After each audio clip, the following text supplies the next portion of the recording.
Welcome back, everyone. This is Paranormal M, and I'm glad you're here.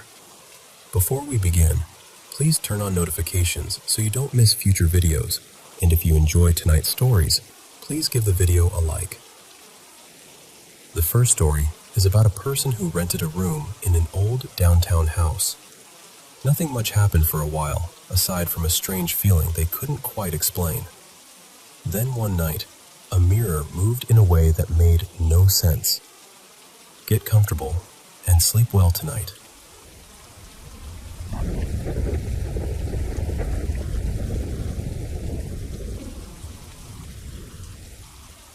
Honestly, I wish I were making this up. Back in the fall of 2021, I was supposed to move away for grad school. I had everything mentally packed and ready to go, but then I found out my classes were going to be online because of COVID. So, at the last minute, I decided to stay in my hometown for one more semester. That meant I suddenly needed a place to live, and I was scrambling. Through a friend, I found a sublet in this old 2-bedroom unit inside a larger house that had been split into apartments. My roommate was the landlord's younger son, who was an undergrad, and his older brother lived in the upstairs unit. The house itself was gorgeous. It was one of those older homes in the historic part of downtown, with tall ceilings, big windows, and so much character. My bedroom was huge, almost too huge. Since I knew I wasn't staying long, I only brought the basics: a bed, a desk, and a dresser. So the room always felt a little too open, a little hollow. Looking back, I do remember feeling like I was being watched sometimes. Not constantly, not in a dramatic movie kind of way. Just this quiet little feeling that I wasn't totally alone. But nothing ever happened, so I brushed it off. I figured the room just felt strange because it was so empty.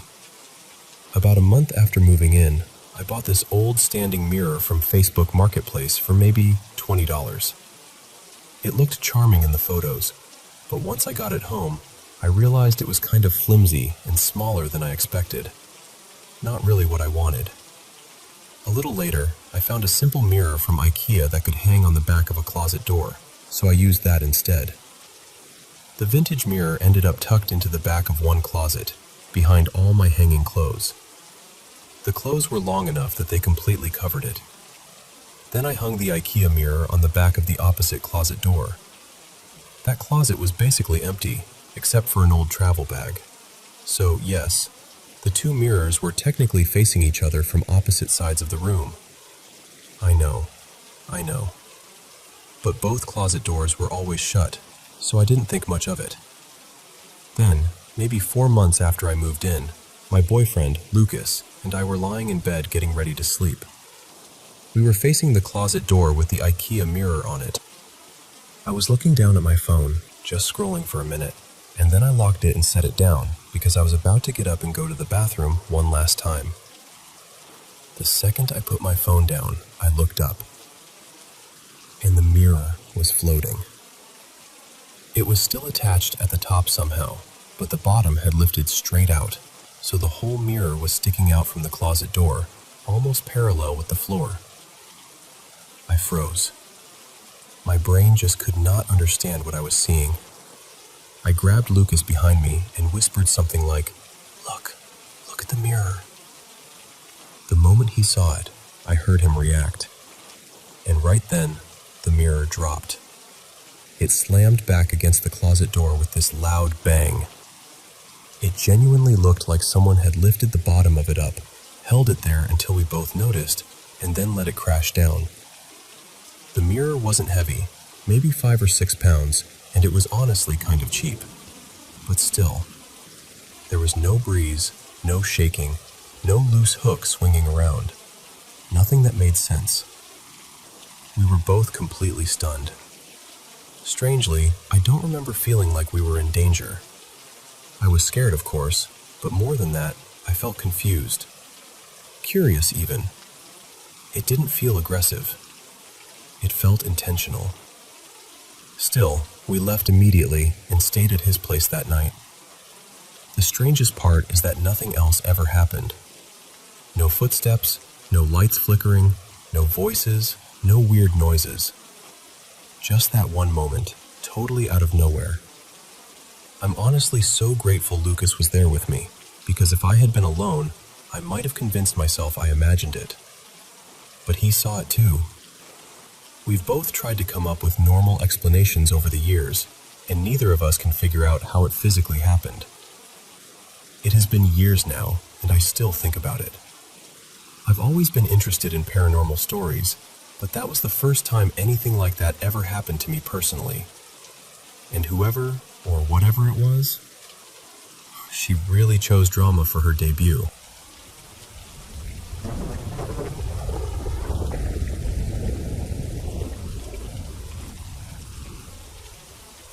Ever since I was little, whenever someone close to me passed away, I'd sometimes see them in my dreams. At first, I never really thought too deeply about it. I figured maybe that was just how my mind handled grief. But there are a few dreams I've had that still stay with me, the kind that make me wonder if it was only my imagination, or if maybe someone was trying to reach me in the only way they could.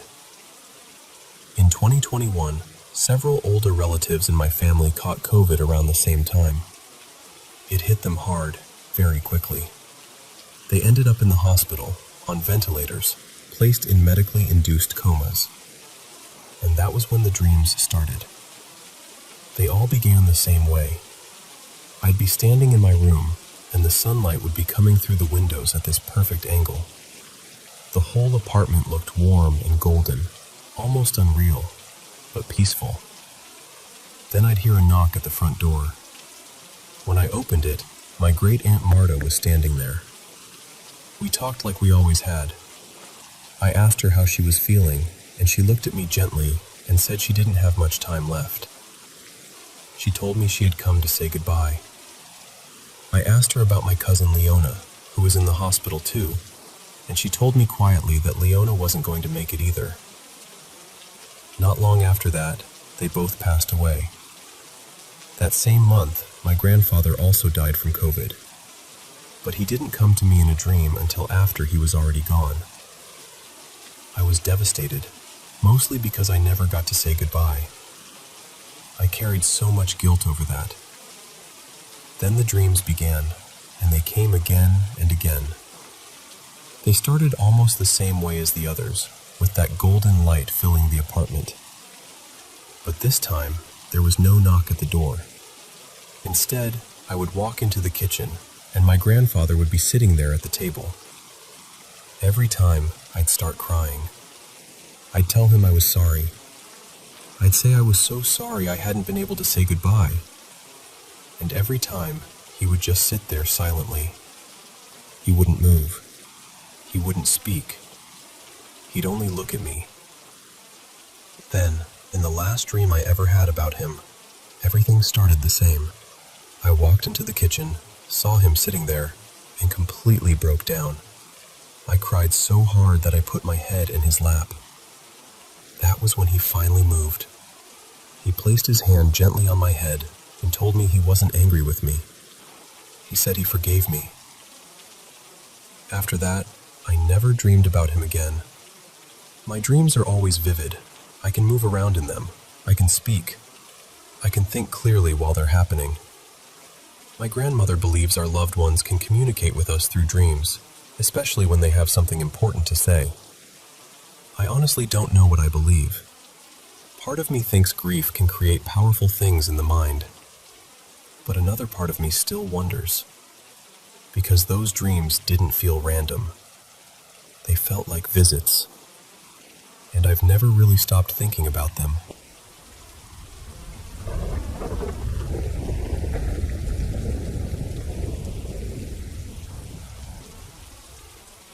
I was about 7 years old when this happened. We were living in Las Cruces, New Mexico, not too far from El Paso. And even now, all these years later, I can still picture that house clearly. We lived there for a few years, and the whole time, I remember feeling like the place had a strange weight to it, not exactly evil, but heavy, like the air was always holding its breath. I was a kid, so I didn't have words for it back then. I just knew I never felt completely alone there. One evening, I was sitting with my mom, looking through old family photos. I loved doing that, just flipping through pictures and asking who everyone was. At one point, I found a photo of a man holding my older sister, Elise. He looked so much like my dad that I didn't even question it. I pointed at the picture and said, "Look, it's Dad holding Elise." My mom looked over and got quiet for a second. Then she said, very gently, "No, sweetheart, that's your Uncle Kent. He was your dad's older brother. He passed away in a car accident when you were still a baby." I remember feeling this cold sadness settle over me. I had never really understood death before that. I didn't know we had family members who were gone, and even though I had never known him, the idea of this uncle, someone who looked so much like my dad, being dead just stayed with me. That night, I went to bed thinking about him. I had bunk beds, and I was sleeping on the top bunk. Sometime in the middle of the night, I woke up because I felt a gust of air across my face. Not just a little draft, but enough to pull me out of sleep. At first, everything was dark and blurry. My eyes were still adjusting. But then I realized there was someone standing right next to my bed. Because I was on the top bunk, his face was almost level with mine. I thought it was my dad checking on me, so I mumbled, "Dad, can you get me some water?" Then I closed my eyes again. But he didn't answer. After a moment, I opened my eyes, and by then I could see more clearly. And I knew right away it wasn't my dad. It was a man who looked a lot like him, but not quite. He was smiling at me, this soft, still smile, but where his eyes should have been, there were just dark, empty places. His whole body had this bluish-gray tint, almost like he was made of smoke or moonlight. I could kind of see through him. I was terrified. I pulled the blanket over my head as fast as I could. I remember my heart pounding so hard it felt like it was shaking the mattress. After a few seconds, I got brave enough to peek out. He was still there, still standing by my bed, still smiling. I yanked the blanket back over my head and shouted, "Go away!" When I looked again, he was gone. I turned over to face the wall, pulled the blankets tight around me, and somehow fell back asleep like that. In the morning, I woke up in the exact same position, still gripping the sheets over my head. I never told my family when it happened. I was sure they wouldn't believe me. Years later, I mentioned it to my sister, and she just kind of brushed it off. And honestly, I understand why. I know it could have been a dream. I know my uncle had been on my mind before I went to sleep, and maybe my imagination filled in the rest. But the strange thing is, I still remember it so clearly. I'm an adult now, and I can still see his face beside that bunk bed. I can still remember the color of him, the empty eyes, the way the room felt. I've never had another experience like that since. One detail that has stayed with me is that my bed faced the closet, and the closet doors were mirrored sliding doors. I didn't hear until much later that some people believe mirrors can act like portals, especially when they face your bed. I don't know if I believe that, but when I think back to that room, it still gives me chills. I don't know what I saw that night. Maybe it was a dream. Maybe it was grief I didn't understand yet. Maybe it was my uncle visiting in the only way a child could recognize him. But whatever it was, it felt real, and I've never forgotten it.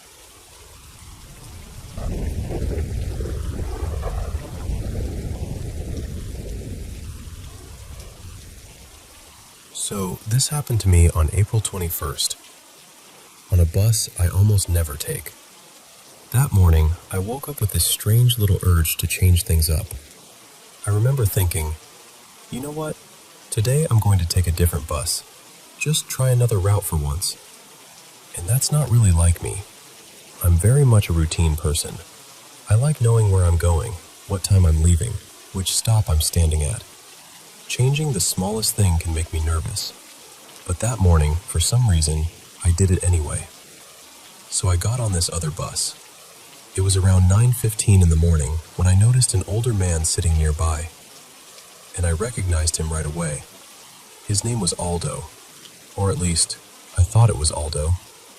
He's the grandfather of one of my brother's old friends, Alessandro. Our families have known each other for years. He knows my mom, he knew my grandmother, he knows everyone. He runs a little fruit and vegetable shop in town, the kind of place where people stop in for tomatoes and leave after 20 minutes of gossip. So I said hello, and he smiled like he knew me too. We started talking. He told me Alessandro was moving up north because he had found work there. We talked about how hard it is for young people to find decent jobs, how everything feels more complicated than it used to. We complained a little, laughed a little. Then he asked about my brother, by name. He asked how he was doing, whether he had settled into things, and then he asked about my mother too. And because I believed I was speaking to Aldo, I answered naturally. Nothing about it felt strange in the moment. He was dressed neatly, almost like he had made an effort that day. He told me he'd been to the hospital to pick up some paperwork, and that he had left his car somewhere because traffic had been awful. Then his phone rang. And this part matters. He had a smartphone. I remember watching him struggle a bit to answer it, tapping the screen with his finger, missing the button the first time. You know how some older people are with touchscreens? Eventually the call ended, or maybe he missed it, and then he called the person back. A few minutes later, he started getting ready to get off the bus. He told me the driver already knew where to stop for him. Then, before stepping down, he shook the driver's hand and said goodbye to me. That was it. When I got to where I was going, around 9:40, I called my mom and said, "Guess who I saw on the bus this morning? Aldo." I told her everything. The hospital, Alessandro moving north, the whole conversation. It felt like a normal little family update. But that night, when I got home, my mom and brother were waiting for me with these looks on their faces. My mom said, "What exactly happened this morning?" I asked what she meant. She told me she had called Aldo's daughter, because they're friends, and mentioned Alessandro moving away. But Alessandro wasn't moving anywhere. He had no job up north, no plans to leave, nothing. And then she told me something even stranger. Aldo had been at home the entire morning until at least 10 a.m. He hadn't gone to the hospital. He doesn't take buses. He wouldn't even know which one to get on. I honestly thought they were joking. I said, "What are you talking about? I saw him. I spoke to him." My mom showed me a picture of Aldo, and I said, "Yes, that's him. That is exactly who I talked to." Later that night, Aldo's wife even got on the phone with me and gently told me he had been home with her the whole morning. Then came the part that made my stomach turn. Aldo doesn't own a car. So I said, "Okay, then check his phone. He got a call while we were on the bus. I saw it." And that's when they told me Aldo doesn't own a smartphone. He has an old flip phone because he never learned how to use the modern ones. So now I'm left with this. Who did I talk to? How did he know my brother's name? Why did he ask about my mom like he knew her? Because Aldo is a kind man, a lovely man. It would make perfect sense for him to ask about my family if I met him at his shop or on the street. But the man on that bus was not Aldo. And there's one more thing I can't stop thinking about. My birthday was on April 18th. My late grandfather's birthday was on April 16th. He passed away in October 2022, and I still miss him so much. I think about him constantly. Part of me wonders if, somehow, it was him. And if it was you, Grandpa, then I'm glad you came to sit with me for a little while. But I won't lie. It still scares me, because I can't explain it.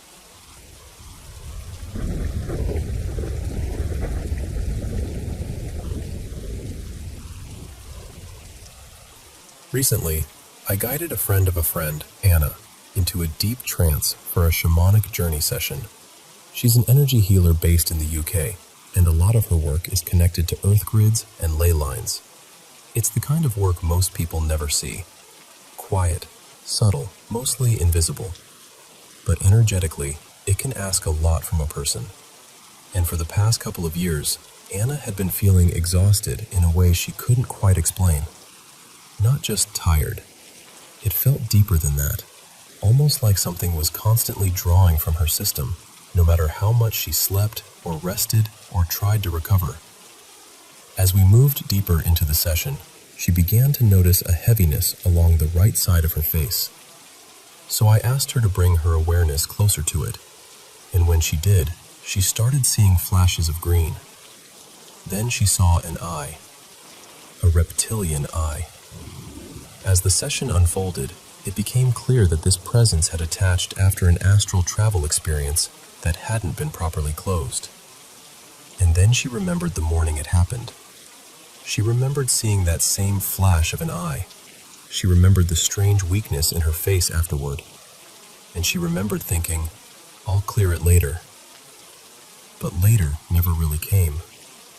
When the archangel stepped in to remove it, the being resisted. It was angry, furious really, that it had been noticed after staying hidden for so long.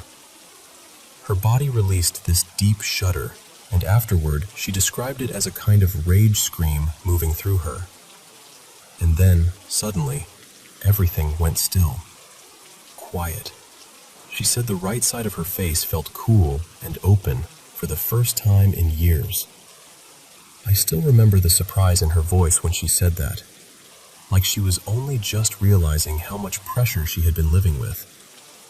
After the clearing, Archangel Michael came through very strongly. The message was direct. We are always here. She must be diligent. Tired or not, she must be diligent. This work is not casual. In some ways, it is like a war. She is on the front line. And then the energy softened. The next message came through much more gently. See through the eyes of love. That stayed with me, because the lesson wasn't fear. It was diligence. When we do deep spiritual work, especially with astral travel, healing, grids, or clearing, we can't leave things half open just because we're tired. Those small unfinished moments can become doorways we don't realize we've left behind. Anna said the lightness was immediate. Her head felt clear again, almost like it could breathe. And it reminded me of something important. Sometimes the thing we put off for one day becomes the thing we carry for 2 years.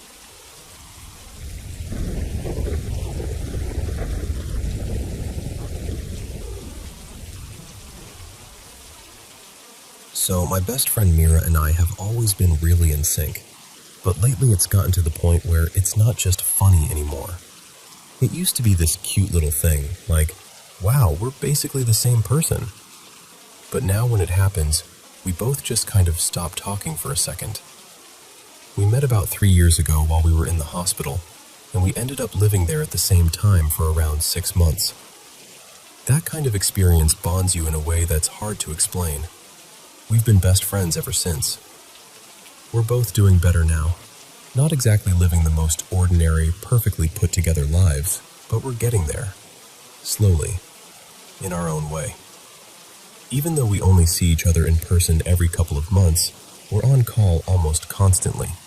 Like, basically all day, every day. Sometimes we're talking. Sometimes we're just quietly existing together while doing our own things. And over time, strange little things started happening. Our cycles lined up. We'll make the same random noise at the exact same time, even if it's a sound neither of us has ever made before. We'll say the same sentence together. We'll guess the same answer. It's happened so often that it doesn't even feel like a coincidence anymore. There's also this weird number thing. For ages now, I've been seeing the number 23 everywhere. And Mira keeps seeing 32 everywhere. Same digits, flipped around. But what happened today is what really made me want to talk about it. We were on call like usual, and Mira went to have dinner with her parents. She muted herself, and I didn't have her camera open, so I had absolutely no way of knowing when she came back. While she was gone, I was working on a few things. Then I got bored and randomly opened Reddit, which I barely ever use. I honestly forget it exists most of the year. I didn't even have anything specific in mind. I just clicked around for a bit and started typing something completely random. I typed, "knock knock," and I promise you, the exact second I typed the question mark, I heard Mira's voice come back through the call, and she said, "knock knock." I just froze, because we never say that, ever. It's not some inside joke. We hadn't watched anything, read anything, or talked about anything related to knock-knock jokes. There was no setup for it, no reason. I know people might say it was subconscious, and I get that explanation for some things, but this didn't feel like that. We don't really go out much right now, and we're not constantly around the same outside influences, so it's not like we both picked it up from somewhere during the day. Things like this keep happening, and honestly, it's starting to feel a little eerie. Maybe this matters, maybe it doesn't, but my grandmother had a shamanic background, and Mira's mom is into witchcraft. I don't know what to make of that, but with everything else, it's hard not to wonder. So I guess I'm asking, what could this be? Because at this point, it feels way beyond normal coincidence.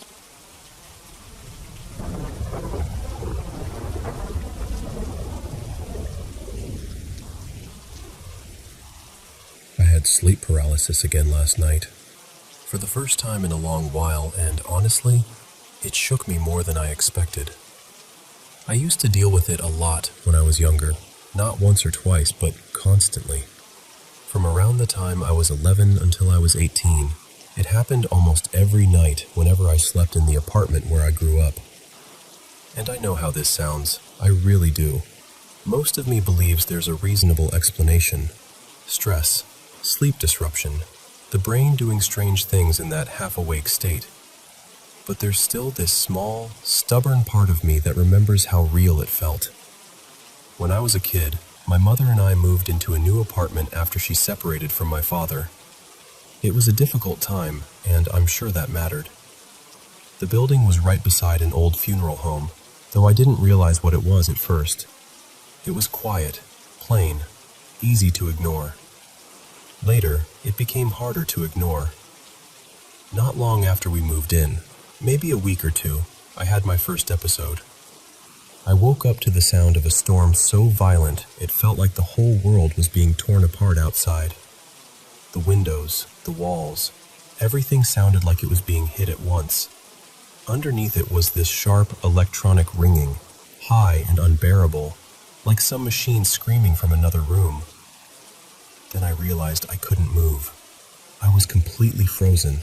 I could only move my eyes. My bedroom door was cracked open, and I remember staring into that dark gap, absolutely certain something was coming down the hallway toward me.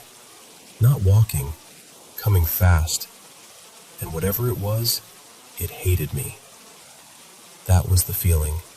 Pure harm. But it never arrived. It kept getting closer and somehow stayed just out of sight. Then I noticed a girl standing beside my bed. She looked normal, like a kid I might have passed in school. Nothing dramatic, nothing floating or glowing, just a girl. But in that moment, I knew she was dead. I don't mean I believe that now with total certainty. I mean that while it was happening, I knew it the way you know your own name. She looked terrified. She said, "We have to leave. It's almost here." I couldn't answer her. I couldn't tell her I was stuck. She started getting more frantic, and that made me even more afraid, because it felt like she didn't understand why I wasn't moving. Then she stepped backward into the darkness of the room and disappeared. Eventually, I managed to move the tips of my fingers. Once that happened, it was like something released its grip on me. My body came back slowly, heavy and strange, like I was dragging myself up from deep water. The second I could move, I jumped out of bed and ran to the window. Outside, there was no storm, no wind, no rain, nothing. Just a still, quiet summer night. After that, my sleep changed completely. The episodes came again and again. Sometimes I saw people. Sometimes I only felt things hiding in the dark. But there was always that same terrible certainty that something was approaching. I started avoiding sleep. I would stay up all night, then nap after school whenever I could. But you can't live like that forever. Eventually, sleep catches you, and when it did, the paralysis was waiting. For a long time, I didn't tell anyone. I thought I might be losing my mind. It felt too strange to say out loud. Years later, when I finally learned what sleep paralysis was, I felt this huge wave of relief. There was a name for it. There was science behind it. I wasn't broken. But the part I've never been able to fully explain is that it only happened in that apartment. I slept at friends' houses all the time. I visited my father during the summers. I stayed in other places, other beds, other rooms. Nothing happened there. Only that apartment. And when I moved out at 18, it almost completely stopped. The sensible answer is that I was under constant stress in that place, and once I left, my body finally calmed down. That makes the most sense. I believe that, mostly. But since then, I've had a few isolated episodes, and they've all been connected to certain places. Places that gave me this weird physical unease before I even fell asleep. It's hard to describe without sounding dramatic, but it feels like a small hook caught somewhere in my chest. In my early 20s, I lived in another apartment for a short time. I had one intense episode there. I saw an older woman standing near the foot of the bed. She was speaking quickly in a language I didn't understand, but I had the strong impression it was Polish. She didn't feel dangerous. Urgent, yes. Upset, maybe. But not cruel. Later, I found out that neighborhood had once been home to a large Polish immigrant community. Could be coincidence. Probably is. Then last night happened. I was staying at a friend's place in an old pre-war building, and before I went to sleep, I felt that same pressure in my chest. That same quiet warning feeling with no clear reason behind it. I woke up to heavy footsteps in the hallway outside the guest room. Slow pacing. Boots on old floors. And then the ringing started again. It got louder whenever the footsteps came closer to the door, then faded when they moved away. Every so often, the footsteps stopped right outside the room, and the ringing became so loud it felt like it was inside my skull. I don't truly think this is supernatural. Not completely. Sleep paralysis is understood well enough, and the mind is very good at turning fear into shapes and sounds. But I'd be lying if I said I had no doubts. Because when it happens, it doesn't feel like a dream. It feels present, physical, immediate. And now I'm back home, wide awake, still hearing that pacing in my memory. I don't know what to make of it. I just needed to say it somewhere, because I don't think I could ever tell this story out loud to someone I know.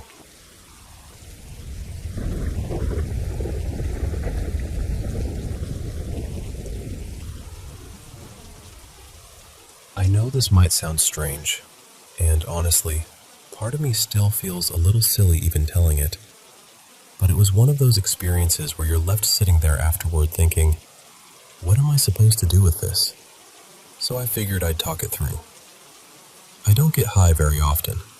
For me, it's more of a once-in-a-while thing, usually paired with music, drawing, and just letting my mind wander a bit.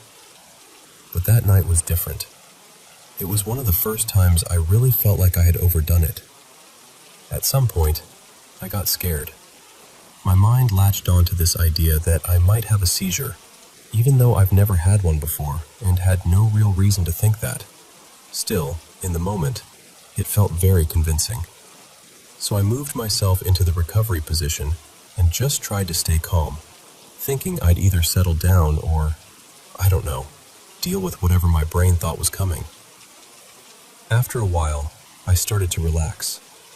My body softened, my breathing slowed down, and then I felt this really odd sensation low in my body.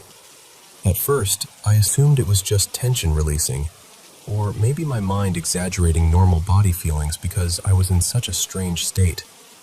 My first thought was almost funny. I remember thinking, okay, now I understand those alien abduction stories. But then the feeling shifted.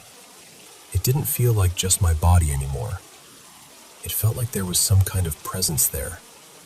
Not necessarily threatening, but intentional.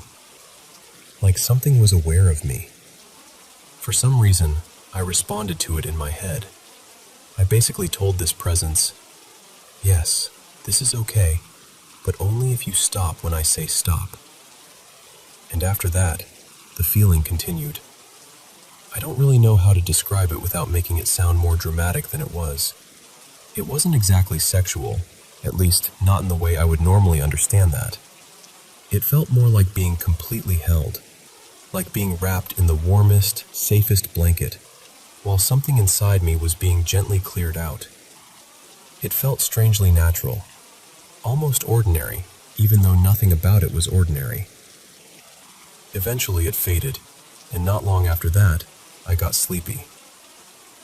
Now, the logical part of me knows there's a very real chance it was just my body reacting to being high, relaxed, overwhelmed, and full of strange sensations. I get that.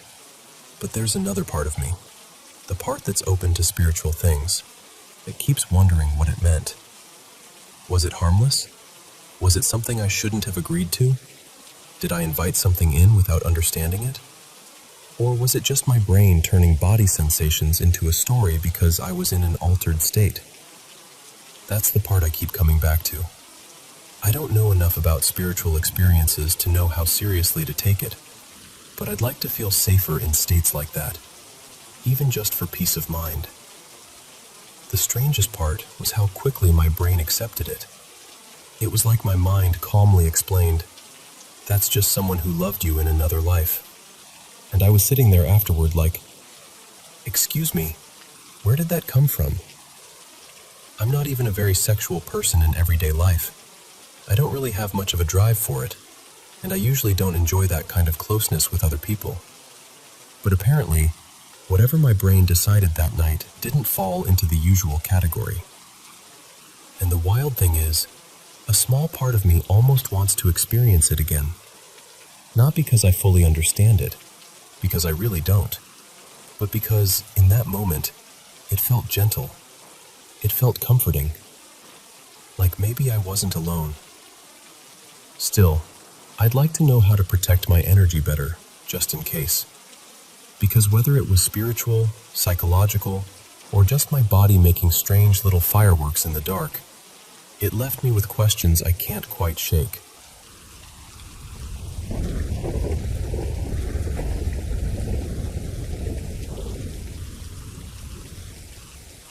I've always been a little sensitive to paranormal stuff. I don't really know how else to explain it.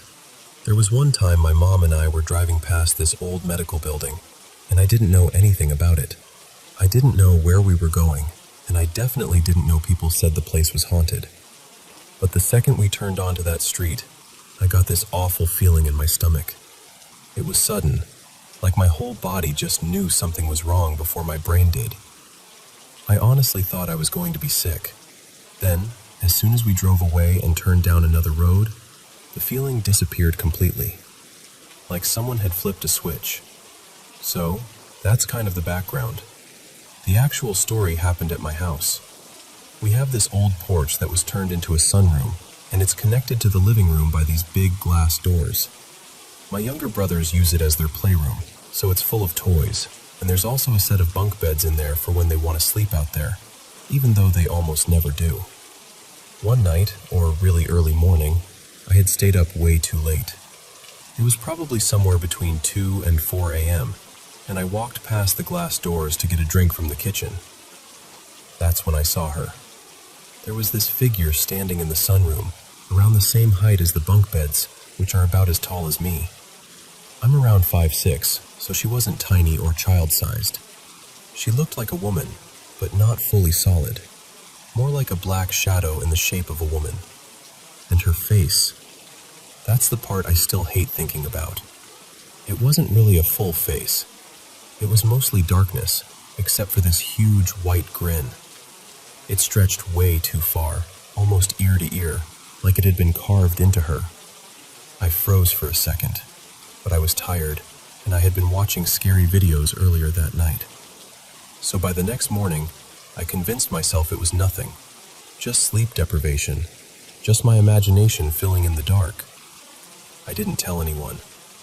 About a month later, it was around 7 or 8 at night, and everyone was getting ready for bed. My mom was helping my little brother Nolan find his pajamas, and everything was completely normal. Then, my youngest brother started screaming. Not just crying, screaming like something had terrified him down to his bones. We all ran over, asking him what happened, trying to calm him down. And he said that right in front of my bedroom door, he had seen a woman. A woman about my height, with a big white grin stretched across her face. I remember holding him and trying to comfort him, but inside I went cold, because the whole time, all I could think was, that's the same lady I saw. The lady I had never told anyone about. My mom burned sage through the house after that, and we never saw her again.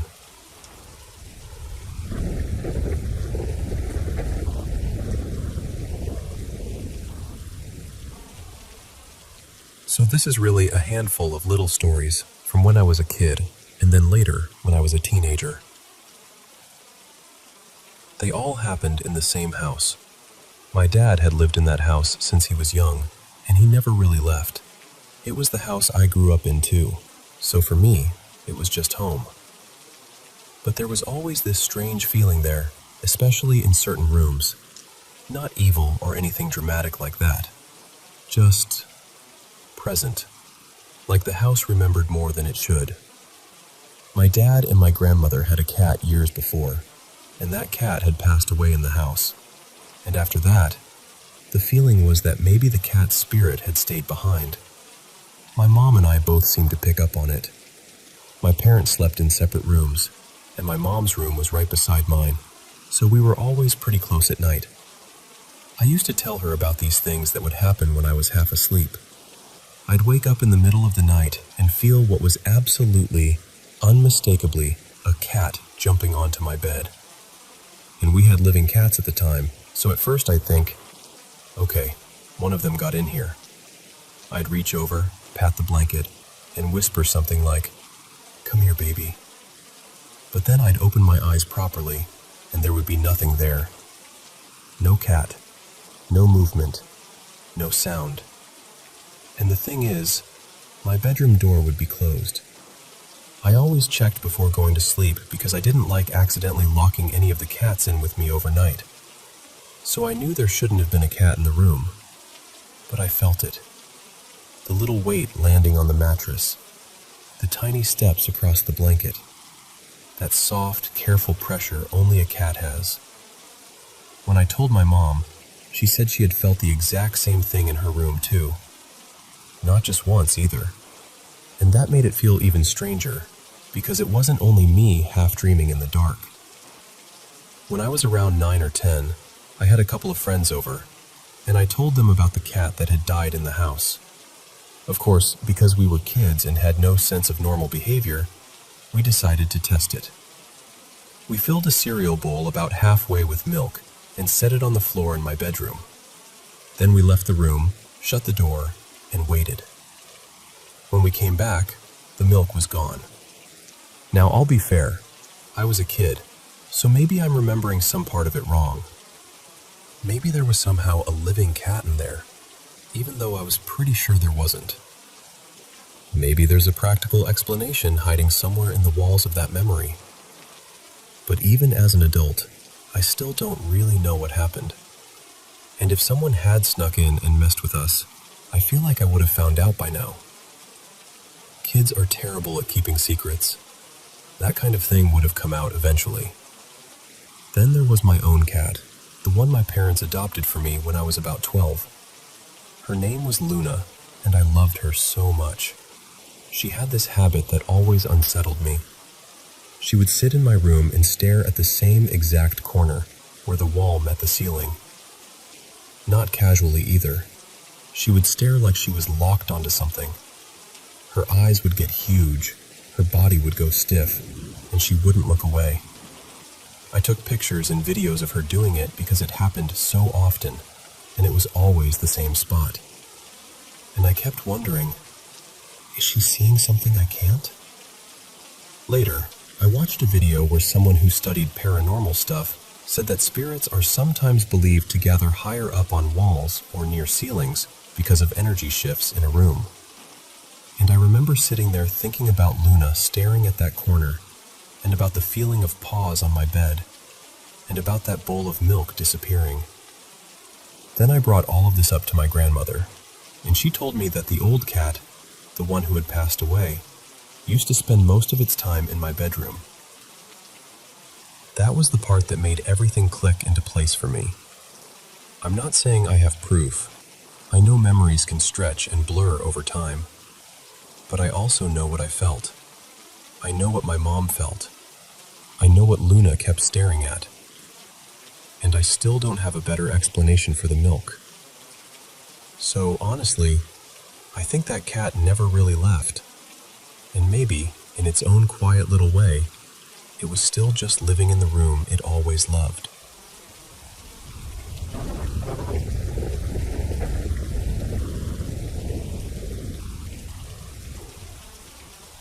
I should probably start by saying that I'm a pretty scientific person.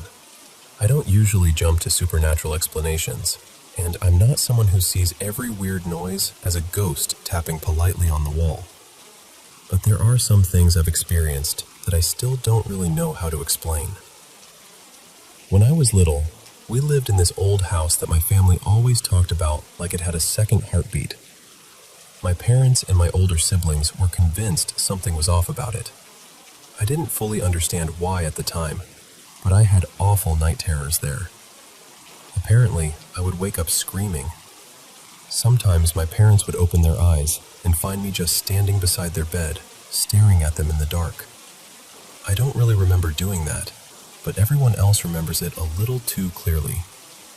My older brother once cried to my parents because he could hear me whispering to my stuffed animals at night from his room. Honestly, that sounds like something I might have done, even if I don't remember it. I didn't have dolls or anything like that, just plushies, and I guess they were my tiny audience in the dark. My bedroom had the door to the attic stairs in it, which never helped. The attic was sometimes used as a bedroom for my siblings when they stayed over, but even when no one was up there, I would swear I heard movement above me. Slow little sounds, footsteps maybe, or the house settling, if you want the reasonable answer. There was also this huge window behind my bed, and I hated it. I always felt like someone was standing outside, looking in. There was a bathroom down the hall that had spiders in the corners, and a mirror you could see from far away. I hated walking past it, because my own reflection would catch me off guard, pale and strange in the dim light. The dresser in my room fell over more than once, too. Nothing dramatic in a movie way, but enough that it became one more thing in that house that made me feel unsafe. Years later, we moved into the house we live in now. We've been here for a long time, almost half my life. When we first moved in, my mom had the place smudged. I don't remember what made her feel like that was necessary, but she was serious about it. She also banned Ouija boards completely, which, honestly, I don't blame her for. During the pandemic, my mom was gone for work a lot, and my dad still had to leave the house, so I spent a lot of time home alone. I used to go into my older brother's room to hang out with the cat because it felt less lonely in there. One day, I was sitting in his room, and his backpack suddenly shot out from under the bed like someone had kicked it hard. Not slid, not tipped over. It came out. The cat was on the bed. I was alone in the house, and I just froze. Around that same time, I kept hearing voices through the vents. They sounded like people calling for me from downstairs, but no one was home. I would stop what I was doing and listen, trying to catch it again, trying to convince myself it was pipes or neighbors or my brain making shapes out of sound. Then there were these circles of fog that started appearing on my bedroom window. The room wasn't humid. The window stayed closed. None of the other windows had them. It was strange enough that my family came in to take pictures. In one photo, my reflection didn't seem to be facing the way it should have been. I know that sounds ridiculous, and I'm not sharing the picture, but it stuck with me. I used to be scared of ceiling vents too. Not in a deep, meaningful way. More like the childhood fear of something being in the closet. Except for me, it was something watching from above. Eventually, I switched bedrooms, and the new room didn't have a ceiling vent. That actually made me feel better. Then, last year, I had this nightmare that a vent had suddenly appeared in the ceiling, and there was a man staring down at me through it. About a month later, because of air conditioning problems, we had to get a ceiling vent installed in that exact room. That one still bothers me. At one point, we started hearing scratching in the walls and ceilings. I mostly heard it above me, and I tried to brush it off as my imagination or some kind of half-awake noise. But then my mom told me she heard it too, near the walls and outside her door. We checked for rodents. Nothing. No pest issue. Which should have been comforting, but somehow wasn't. A few months after my dad died, the TV kept switching to static. My brother joked that it was him. I laughed because that's what you do when something hurts, and something weird happens at the same time. But part of me didn't know what to do with it. Another time, I was outside in the backyard around sunset. We had friends over, but everyone else was inside. I was sitting there, probably drawing or looking at my phone, and I kept hearing something running through the grass around me, mostly behind me. I assumed it was the dog because it sounded too big to be a rabbit or a cat. When I finally went inside, I kept calling for the dog to follow me. He didn't come, so I figured he was behind the shed. Then I walked into the house and saw him lying there inside, completely calm. Everyone told me he'd been inside for a while. That made my stomach drop a little. I'm not religious. I went to Catholic school briefly when I was much younger, but I wasn't really raised with religion. Still, for almost 2 years, I kept having dreams where possessed people or strange, vague figures chased me, and in the dreams, I would start reciting the Lord's Prayer. I haven't prayed while awake in years, but in those dreams, I remembered the words better than I do in real life. Sometimes I would wake up still saying them. Lately, my sleep has been strange too. If I fall asleep before 1 a.m., I almost always wake up between 2:30 and 3:30 in the morning. Even if I go to bed late, I still wake up around then, though it's easier to fall back asleep. Sleeping medication doesn't really stop it anymore. More recently, the lights in the garage started flickering hard whenever I was in there. Then it started happening in other rooms too. It's probably electrical, and I know that. But knowing something might have a normal explanation doesn't always stop it from feeling wrong. Then a soap bottle in a shower no one was using somehow ended up thrown into the middle of the bathtub. That was the thing that finally made me feel like I needed to talk about all of this. And right now, even as I'm saying this, I can hear something in the kitchen that sounds exactly like the cat moving around. But the cat is right here in front of me.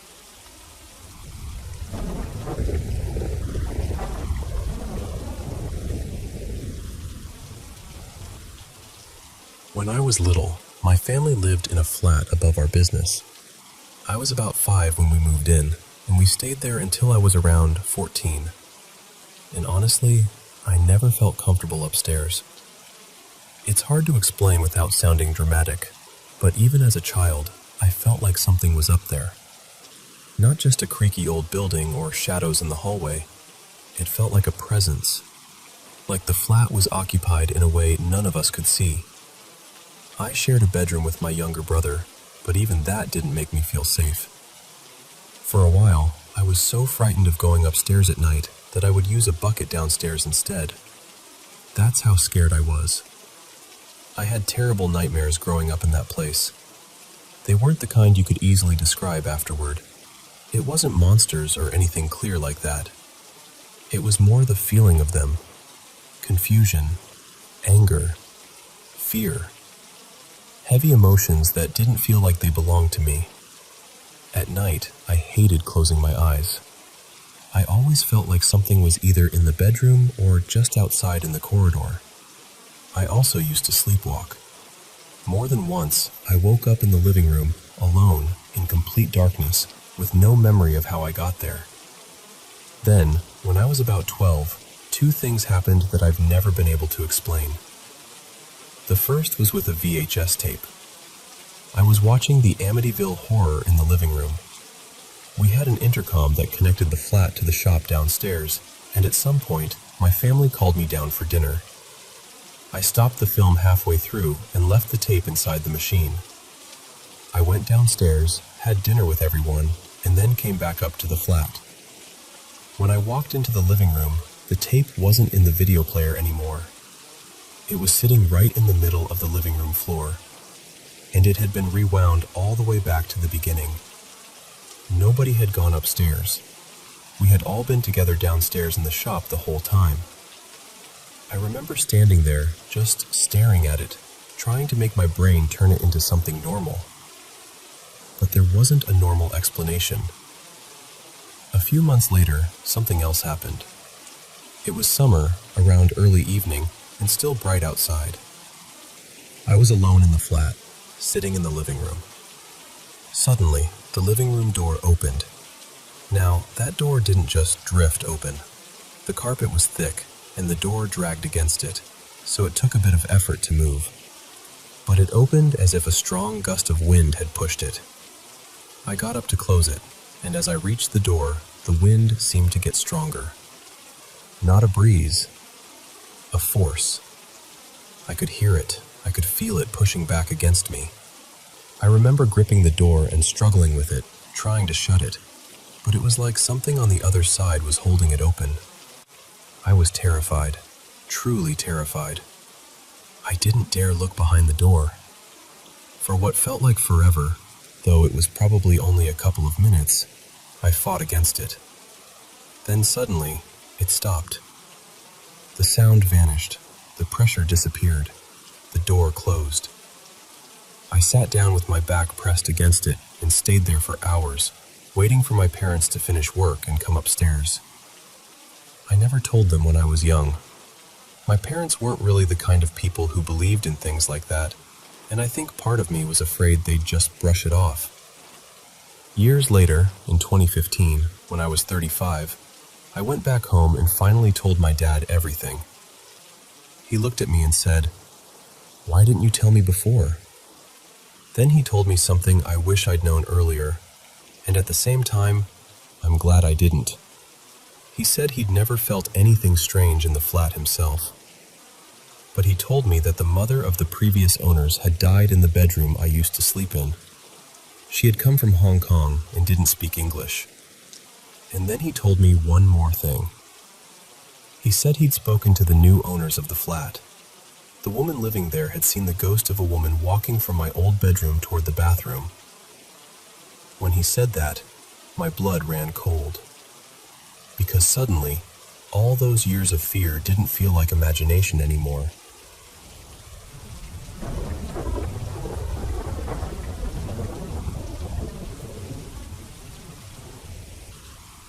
I still think about this sometimes, even though it happened years ago.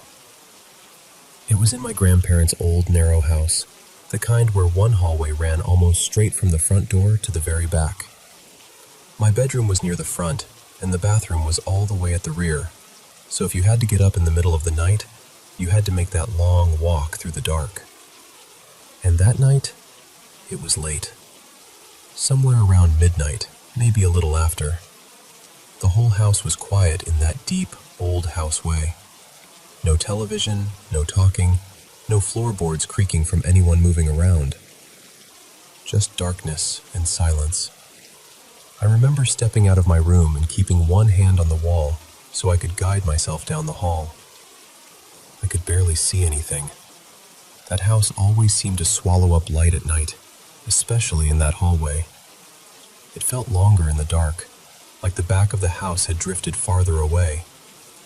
When I got near the kitchen, I remembered the kitchen door sometimes swung partly into the hallway. I reached out, found it, and pushed it open the rest of the way so I wouldn't bump into it. And when I looked up, there was a young man standing right there beside the door. Not a shadow, not a shape I had to squint at. He was clear, fully visible. He looked maybe 16 or 17, or possibly in his early 20s. He had on old-fashioned overalls, with the legs cuffed up below his knees. He wasn't wearing a shirt underneath them. That detail has never left me because it was so specific. It didn't feel like something my mind would just invent out of darkness. The strangest part was that he seemed to give off his own light. The hallway was dark, the kitchen was dark, everything around him was dark, but I could still see him plainly. Not glowing like a lamp exactly, but softly lit somehow, like the darkness didn't touch him. And his face is what scared me the most. He looked startled. Not angry, not threatening, just shocked, like he was every bit as surprised to see me as I was to see him. Honestly, it felt like he was shocked that I could see him at all. For a few seconds, I just stood there, frozen. My brain was trying to make a normal explanation fit, but it couldn't. There was no reason for anyone to be standing near the kitchen in the dark, dressed like that, glowing faintly in the hallway. He looked real enough to be a living person, but everything about the moment felt wrong. I didn't say anything. I didn't step closer. I just turned around, put my hand back on the wall, and hurried straight back to my bedroom. I stayed there until daylight, because there was absolutely no way I was walking through that hallway again before the sun came up. Years later, I finally told my grandmother about it. I described exactly what I had seen. The young man, the overalls, the legs rolled up, no shirt underneath, where he had been standing, and the stunned look on his face. She got very quiet, and then she told me it was probably my grandfather's younger brother, Ellis, who had died young. Then she said something that made my stomach drop a little.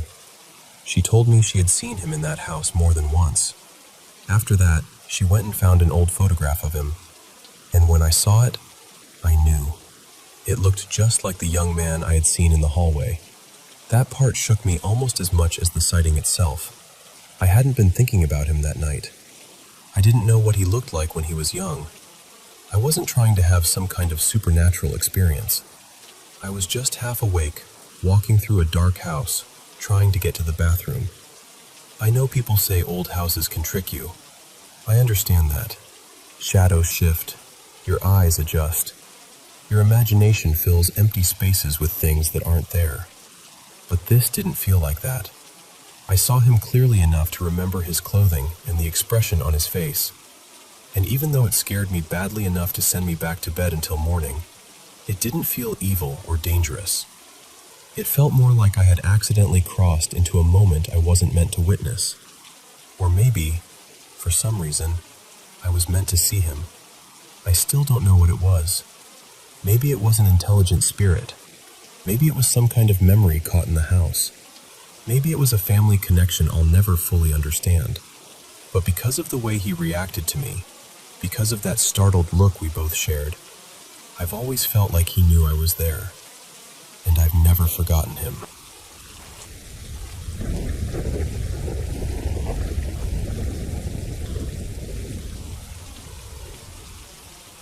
I've always had a soft spot for the paranormal, but I'll be honest with you. I think part of me always expected my first real experience to be something dramatic. You know, Something big. A full-bodied figure standing at the end of a hallway. Some black-eyed animal watching me from the tree line. A voice in an empty house that says my name when nobody else is there. Something you could point to and say, yes, that was it. That was impossible. But the strange little things I've run into over the years have never really been like that.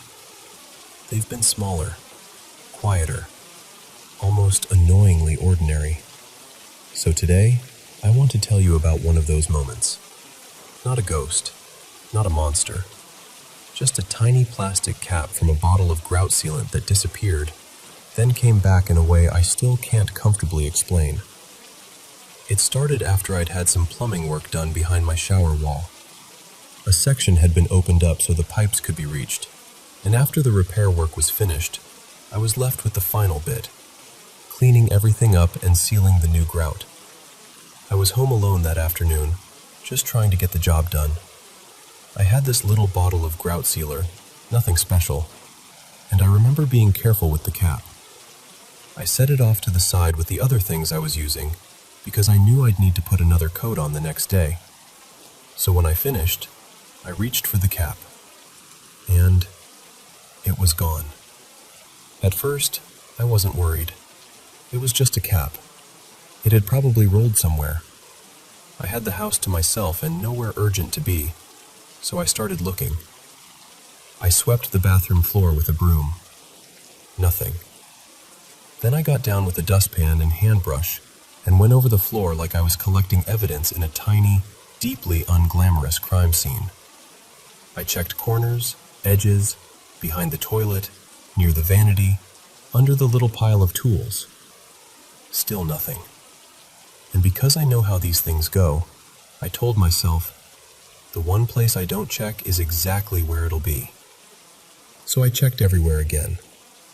Then I turned off the lights, got down low, and used a flashlight across the floor from different angles, hoping the plastic would catch the light or throw a little shadow. I looked from above. I looked from floor level. I moved slowly, almost ridiculously slowly. There was no cap. At that point, I decided the most likely explanation was also the most annoying one. It must have gone down the drain somehow. Maybe it bounced. Maybe it rolled just right. Maybe I nudged it without noticing. Whatever happened, it was gone. So I gave up. I took out the trash, put away the tools, and came back to the bathroom one last time, just to make sure I hadn't left anything behind. And there it was, right in the middle of the bathroom floor, standing upright, not tucked behind something, not half hidden by a rag, not against the wall where I could say, all right, maybe I missed it. No, it was sitting in the open, perfectly visible, in the exact area I had swept, crawled over, stood on, and lit up with a flashlight from every angle I could think of. It looked almost placed there. That's the part that still bothers me, because I know how easy it is to say, well, you just missed it. And honestly, most of the time, that's probably the answer. People overlook things. Our brains skip details. Tiny objects vanish into ordinary blind spots all the time. But I can't make that explanation sit right with me. I was careful. I searched that floor. I checked that exact spot more than once. And then, after I stopped looking, the cap was just there. So, what do you even do with something like that? It's nothing, really. A little plastic cap. Not exactly the kind of story that gets thunder cracking in the background, but it felt impossible in the moment. It still feels impossible when I think about it, and maybe that's what makes it linger. Not because it was huge or terrifying, but because it was so small and stubbornly wrong. Have any of you ever had something like that happen? Something tiny, ordinary, and completely out of place, where every sensible explanation technically works, except you know it doesn't.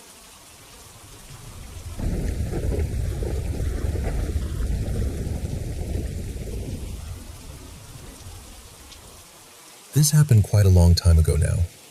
I'd say it was probably around 2015, maybe 2016. It's been over 10 years, so some of the edges of the memory have softened a bit, but the core of it has never really left me. That night, I had gone to bed like any other night.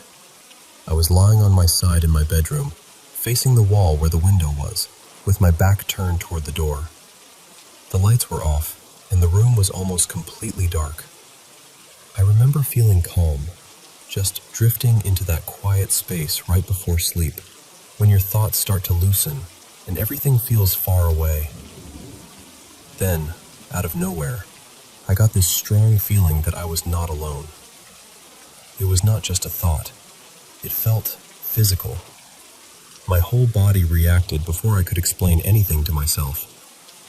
It was that deep, uncomfortable sensation you get when you somehow know someone is looking at you from behind.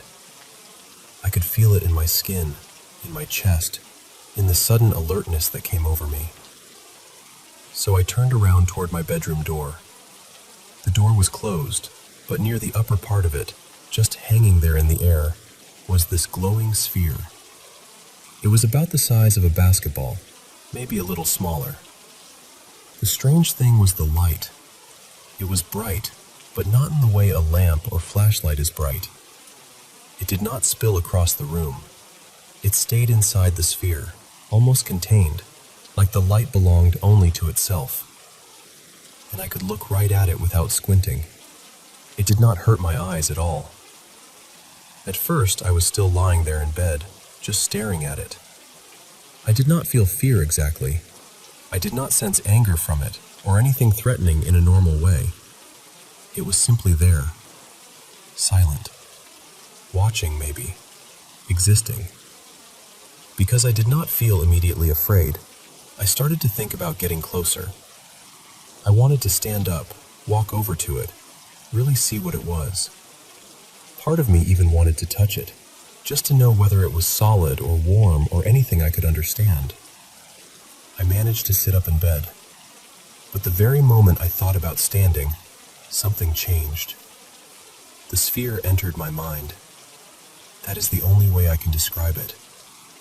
I know it sounds strange, but that is honestly what it felt like. It was not speaking to me, and I did not see any beam of light or signal coming from it. There was nothing visible happening between us. But suddenly, my mind was no longer fully my own. It felt like being hacked from the inside. My thoughts became scrambled. I could not organize them. I could not hold on to one idea long enough to make sense of it.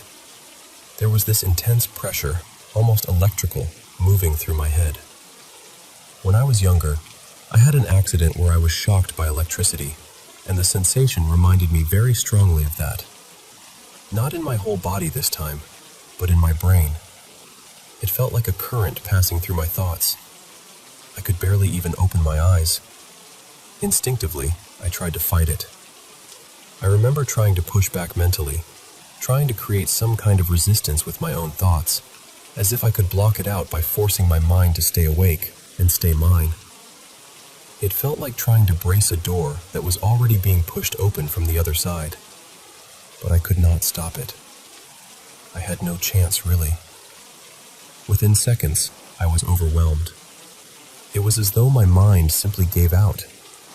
I was put to sleep, or switched off, or whatever words come closest to it. One moment I was trying to resist, and the next thing I knew, it was morning. I woke up lying in my bed like nothing had happened. My body was in a normal sleeping position, so normal that it almost disturbed me more. It felt as though I had been placed back there neatly, with no sign that anything unusual had taken place. Afterward, I did not feel sick. I did not have pain, burns, headaches, or any lasting psychological effect that I could notice. The whole thing, from the moment it entered my mind to the moment I lost consciousness, could not have lasted more than 5 or 10 seconds. But those few seconds were enough. I have never forgotten the feeling of that light near the door, or the way it reached into me without making a sound.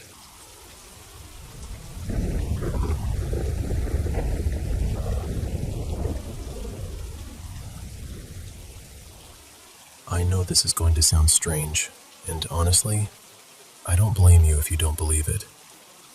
Some days I almost don't believe it myself. The more time passes, the more it feels like something I dreamed, except I know I wasn't asleep. I know what I saw. That evening started completely normally. Nothing felt off. I had dinner later than usual, just some leftover rice and chicken my mom had made earlier. She always cooks too much, even though most nights there are only a few of us in the house. My dad was out on a late shift, and my little sister had already gone to bed because she had school the next morning. I remember being careful when I walked past her room, keeping the hallway dark so I wouldn't wake her. After dinner, I sat in my room for a while scrolling on my phone, watching videos I barely cared about. Eventually, I got bored and decided to grab a snack. It was close to 11 by then, and the whole house had gone still in that heavy nighttime way, where even the fridge sounds too loud. That's when I heard my cat outside. He was near the back door, hissing and making this low, awful yowling sound. He only does that when something really scares him, usually another cat in the yard. So I got up and went out to see what was going on. I stepped onto the grass barefoot, and it was freezing. My cat was near the fence at the far side of the yard, tail puffed up, backing away slowly. He was staring at something. At first, I thought it was just a dark shape against the fence. Maybe a bin bag. Maybe part of a tree I'd somehow never noticed before. But it was too tall, too still. Then it moved. Not much, just enough that I knew it wasn't an object. It shifted its weight, almost like it had been standing there for a long time and had finally decided to adjust itself. That was when I realized it was shaped almost like a person. Almost. It was taller than the fence by a lot. Its shoulders were too wide, stretched out in a way that didn't make sense with the rest of its body. Its head looked too small. Its arms hung too low, and the fingers were long and straight, like they weren't resting naturally at all. Then its eyes opened. They were orange, bright orange. Not like animal eyes catching light, not like a reflection. They were glowing by themselves, two round lights looking straight at me. My cat saw them too, because he immediately bolted under the deck and vanished. I should have gone inside right then, I know that, but I just froze. My whole body felt locked in place. Then the thing closed its eyes, and when it did, it disappeared. Not stepped away, not ducked down, it was just gone. I couldn't even see an outline anymore. The space by the fence looked completely normal, like nothing had ever been there. I took a step back toward the house, trying to make sense of it. I told myself I was tired. I told myself the dark was messing with me. Then I noticed the fence looked wrong. There was a patch of darkness on it that was darker than everything else, like someone had spilled ink across the wood. And then that patch moved. It didn't walk. It slid through the shadows, along the fence, and then onto the grass. When the orange eyes opened again, they were several feet away from where I thought the thing had been. That was enough. I went back inside and closed the door as quietly as I could. I remember that clearly, how slowly I pushed it shut, like making noise would make everything worse. Then I locked it. My hands were shaking. I stood in the kitchen for a while, just staring at ordinary things. The pot from dinner was still on the stove. There were dishes in the sink. Everything looked normal, and that made it worse somehow. I didn't want to look out the window. I wanted to pretend nothing had happened, because I knew if I looked and saw it there, then I couldn't pretend anymore. But eventually I looked. It was still outside. It kept doing that thing, appearing and disappearing. I would catch the orange eyes for a second, and the moment I tried to look directly at them, they would vanish. Then they'd come back somewhere else. After a while, it moved closer to the house. First, I saw it at the kitchen window, just the eyes hovering there outside. When I turned my head properly, they shut and disappeared.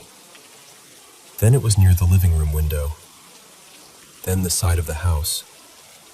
It never knocked. It never scratched. It never touched the glass at all. It just looked in. At one point, I checked on my sister. I opened her door just enough to see she was still asleep. I didn't wake her. I kept thinking she was safe as long as it stayed outside. I tried calling my dad, but he didn't answer. The cat was still gone somewhere under the house. I felt completely alone, even though my sister was just down the hall. The strangest part was when I saw it in the hallway mirror. It wasn't inside the house. I need you to understand that. It wasn't standing there, but in the reflection, I saw those orange eyes, like they were right in front of the mirror. I blinked, and they were gone. Eventually, it stopped coming to the windows as much. I could see the darker patch moving near the edge of the yard again, close to the fence, like it was waiting for me to come back outside. The last time I saw it clearly, it was near the end of the driveway. The eyes opened for just a second. Then they shut. After that, I couldn't see it anywhere. I stayed awake for hours, checking the windows, listening to every tiny sound. I couldn't accept that something like that would simply leave. I kept thinking it had made itself invisible again and was waiting for me to open the door. When my dad finally came home, everything felt normal again. And that was almost worse. The house was quiet. The yard was empty. The cat came back later like nothing had happened. Nobody believed me when I told them. I was angry at myself for not taking a picture, but honestly, in the moment, that thought never even entered my head. I wasn't thinking about proof. I was thinking about staying inside. So that's what happened. Believe it or don't, I can't make anyone understand it. But I know what I saw.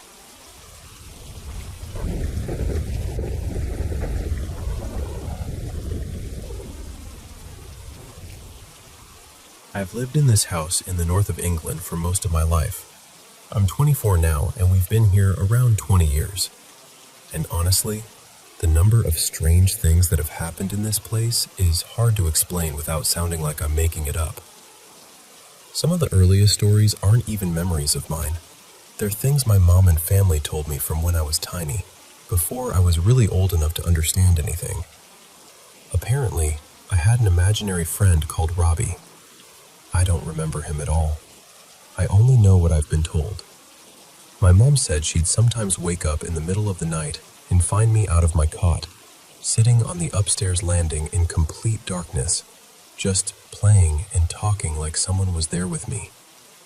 She'd ask, "Who are you talking to?"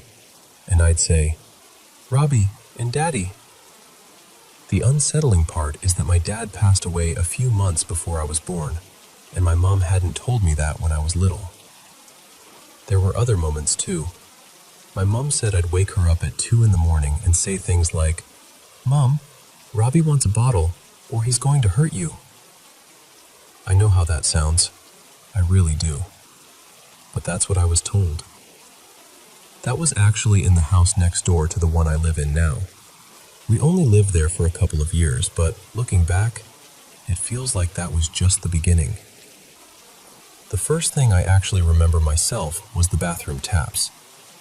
I was a nervous kid, so I used to sleep in my mom's bed a lot. Probably for longer than I should have, but I was scared of being alone at night. And for months, almost every night when we were trying to sleep, the bathroom taps would start turning on by themselves. Not fully at first, just a little trickle. Then, slowly, they'd open more and more. One of us would have to get out of bed and go tighten them shut. My mom even called a plumber, and when she told him the taps were turning on by themselves, he looked at her like she'd lost her mind.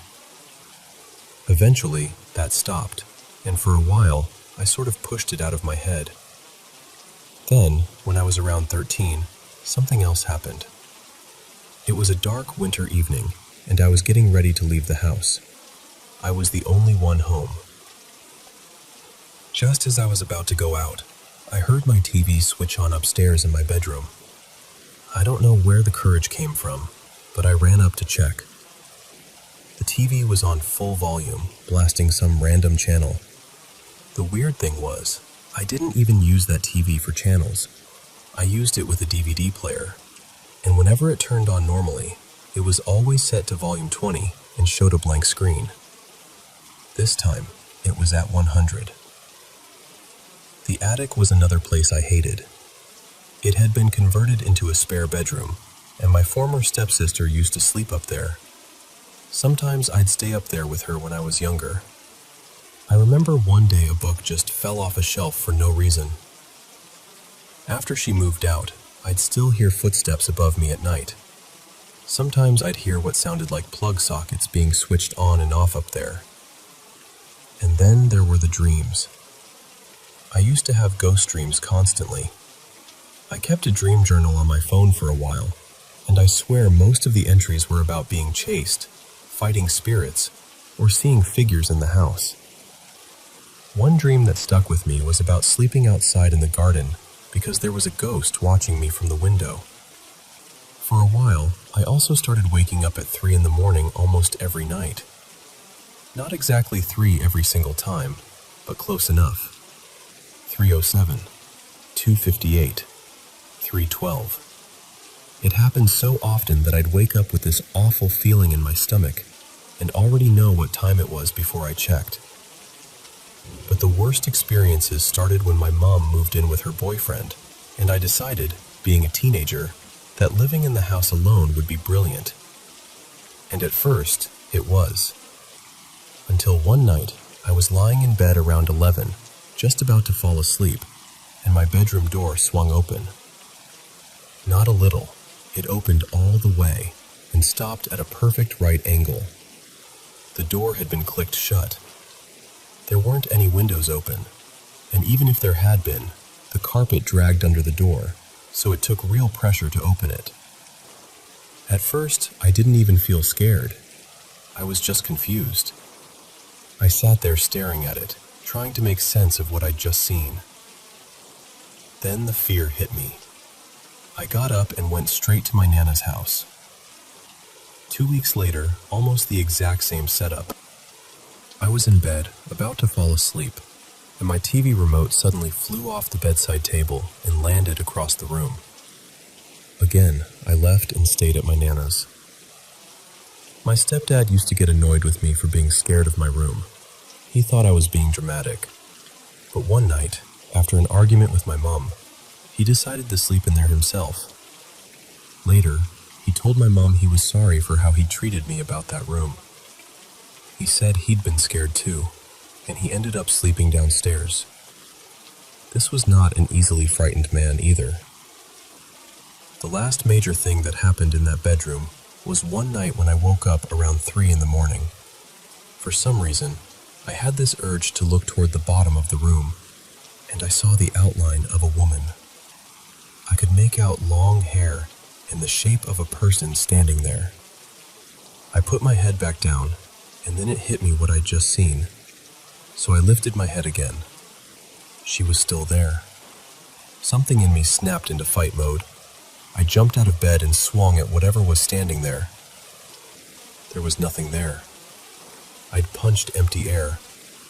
Strangely enough, after that, I got back into bed and went to sleep. By then, I'd started calling whatever it was Robbie. I'd kind of accepted, in a strange way, that I had this ghost attached to the house. Maybe the same one I'd apparently known as a child. When I was about 20, I went through a phase where, if I came home drunk, I'd start taunting him. I'd ask him to move things. Then, when nothing happened, I'd call him weak or say he couldn't do anything. Not my smartest habit. One night, I asked him to move a cigarette on the table, and I swear it started rolling back and forth right in front of me. Nobody believed me. Another night, things got much worse. I'd come home from the pub and started provoking him again. There was a houseplant in the front room, and suddenly the leaves started swaying. Not like a breeze had hit them. more like something was gently brushing its hand through them. My stomach dropped. I stood up and moved closer, half terrified and half curious. Then a moth flew in through the open hallway door and landed near the ceiling light. Right after that, every light in the house started going strange. They dimmed down, then brightened again, almost pulsing. Not just one light, all of them. The bathroom light upstairs, the hallway lights, everything. I ran out of the house with nothing but my phone and keys and went straight to my stepdad's. After that, it became a pattern. If I came home drunk and provoked whatever was there, the lights would start flickering. I'd shout at it to stop. It wouldn't. And most of the time, I'd leave. But the scariest thing happened when my mom and stepdad were staying at the house. I'd been drinking again, and they were upstairs asleep. I was downstairs listening to music on the TV, and I decided to test Robbie properly. I made a rough Ouija board out of paper and started asking questions. Nothing happened. Not at first. About an hour later, I got up to use the bathroom. I was halfway up the stairs when I heard this enormous crash from downstairs. It sounded like someone had thrown the heavy glass table across the room. I froze. I didn't want to go down there, so I opened my mom's bedroom door to see if they'd heard it. They were both fast asleep. Eventually, I forced myself to go back downstairs.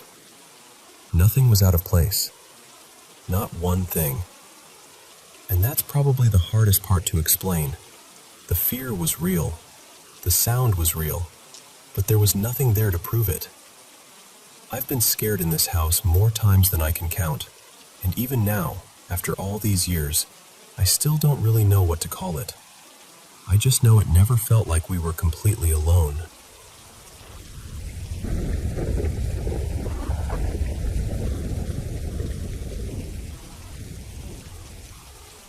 I think about this every so often, but lately it's been on my mind a lot more.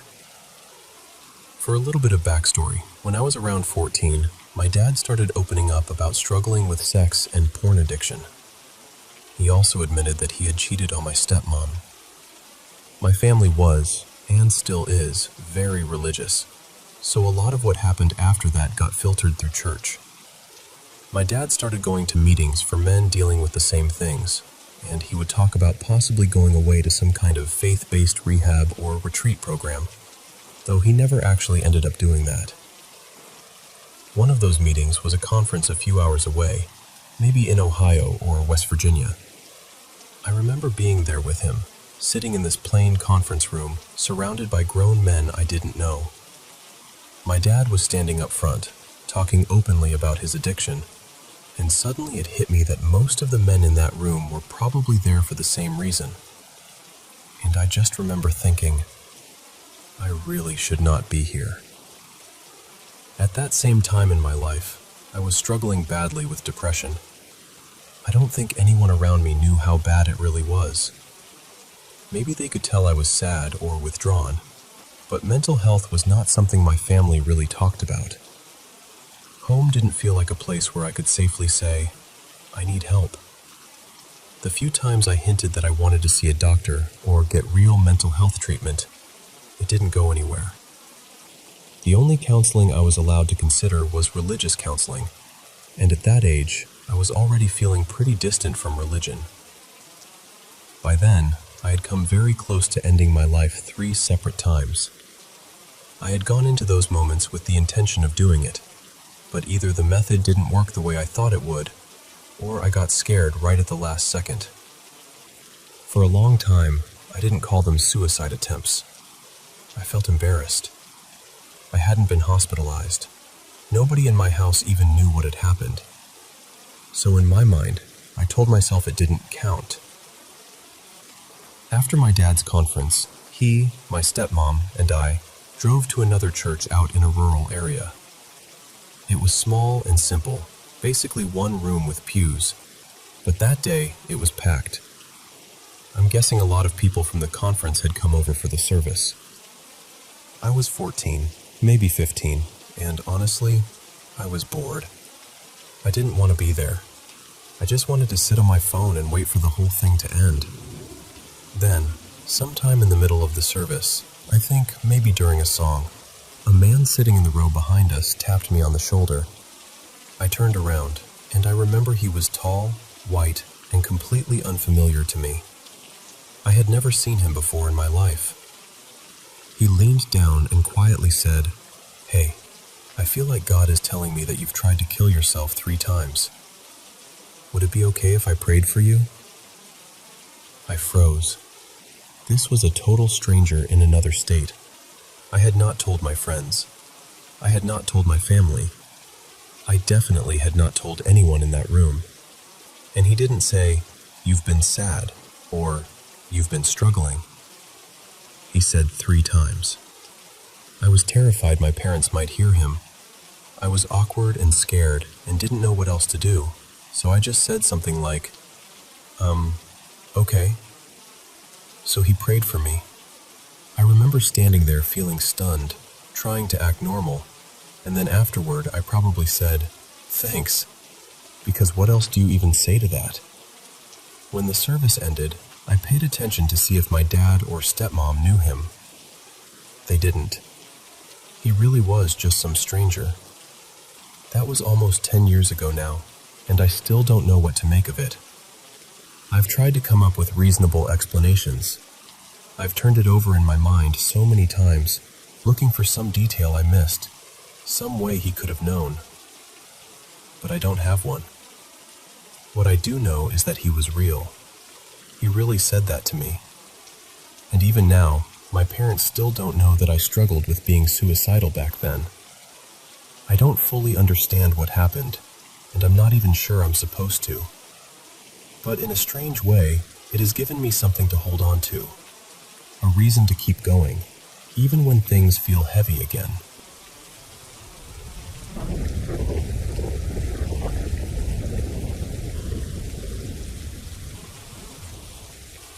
So, this happened when I was 18, and even now, years later, I still catch myself thinking about it.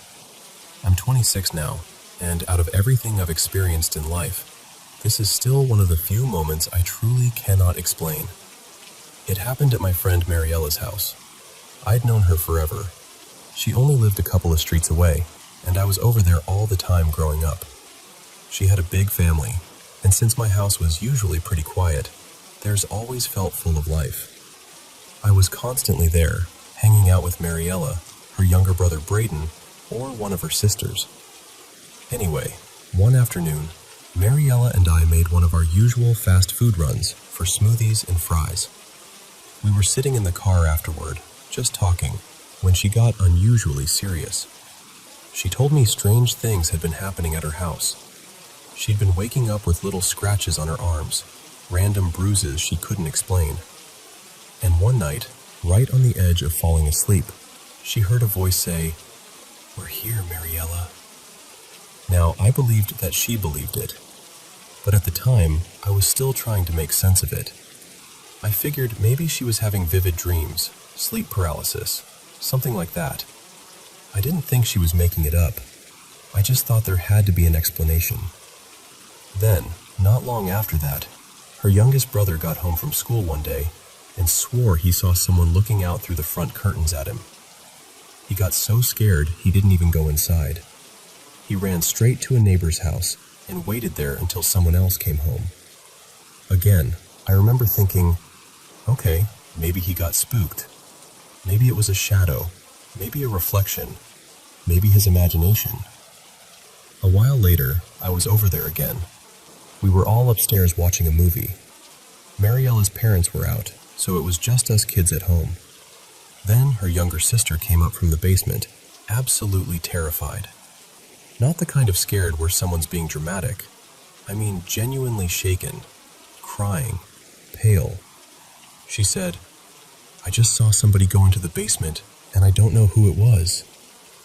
At that point, all of us assumed there had to be an intruder, so we got up fast. I grabbed the nearest thing I could find, which I think was an old sports club, and we went down there to check. But there was nobody. No door open, no windows disturbed.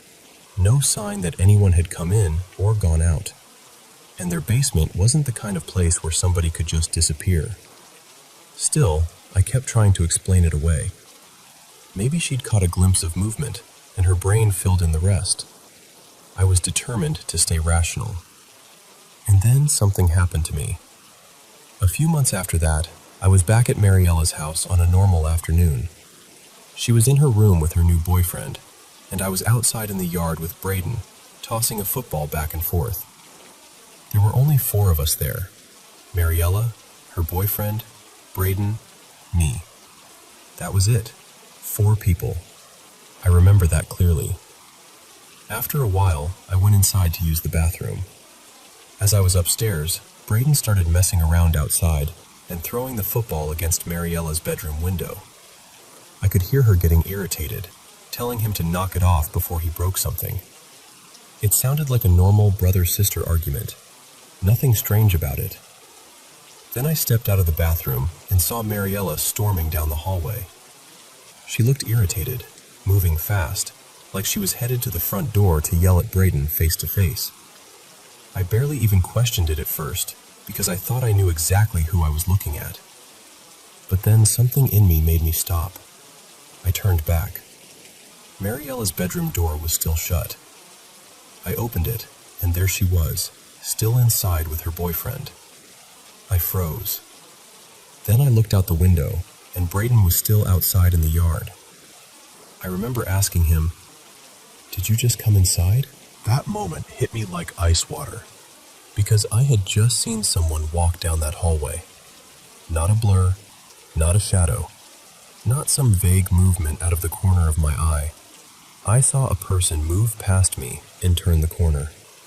And more than that, I heard them. Bare footsteps on the hardwood floor. Soft, quick, unmistakable, clear as anything. We searched the whole house, every room, every corner. Called out to see if anyone else had come home. Nobody. There was no one there besides the 4 of us. And to this day, that's the part I can't shake. I've replayed it in my head so many times. I've asked myself whether my eyes filled in details because I assumed it was Mariella. I've wondered whether my brain just connected sounds and motion and made something ordinary feel strange. But honestly, deep down, I know what I saw. I know I heard someone walk down that hall. And what makes it even harder to explain is how normal the day was. It wasn't late at night. We weren't telling ghost stories. Nobody was trying to scare each other. It was the middle of the afternoon on a completely ordinary day. That's what has always stayed with me. It happened in broad daylight, in the middle of regular life, when nothing about the moment should have felt supernatural. But it did. And I still don't have an explanation for it. I just know that someone, or something, walked down that hallway and then vanished.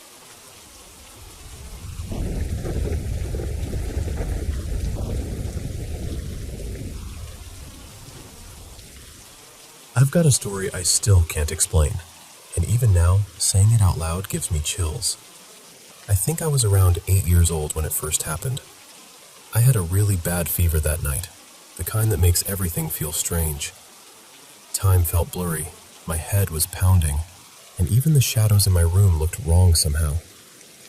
I was lying there in bed, surrounded by all the usual things, my toys, my books, the little lamp on the dresser, but none of it felt comforting. It was like I was in my room, but not really. At some point, while I was drifting in and out of sleep, I noticed something in the corner near my closet. At first, I told myself it was just my sick, half-dreaming mind messing with me. But the longer I stared, the clearer it became. There was a man standing there. He was impossibly tall, taller than any grown man I'd ever seen. His frame looked sharp and unnatural somehow, with broad shoulders that made him seem even bigger. And the thing I remember most clearly was the hat. He wore this dark, old-fashioned hat pulled low over his face, so low that I couldn't make out his eyes. But I knew, somehow I just knew, he was staring straight at me. I wanted to call for my mom. I wanted to scream, but I couldn't move. I couldn't even make a sound. I just lay there frozen, sweating under the blanket, staring at him while he stared back. It felt like forever. And then he was gone. No footsteps, no movement, no sound at all. One moment he was there, and the next, the corner was empty. I never told anybody. I honestly didn't think anyone would believe me. I figured they'd say it was just a fever dream, and for a long time I tried really hard to believe that too.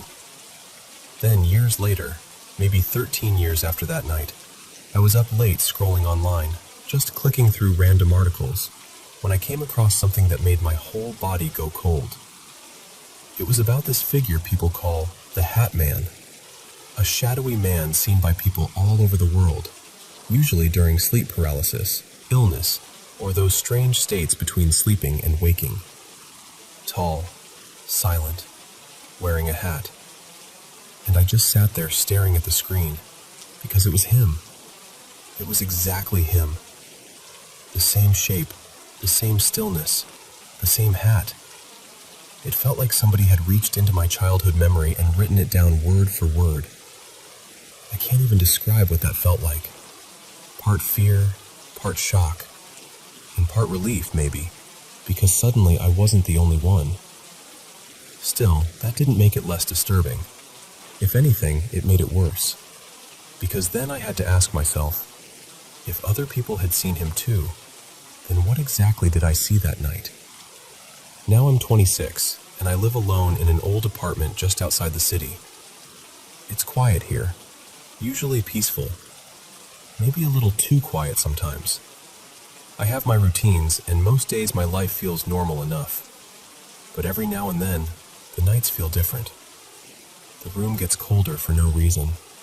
I wake up suddenly with my heart racing, like something pulled me out of sleep. And there's this feeling I can't really put into words, like the air has changed, like I'm not alone even when I know I should be. About a week ago, things started getting worse.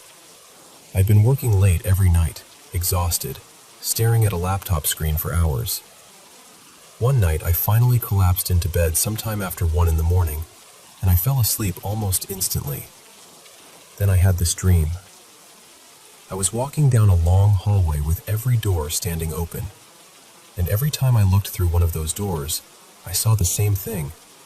A dark bedroom, a child lying in bed, and a tall figure standing in the corner. Always the same figure.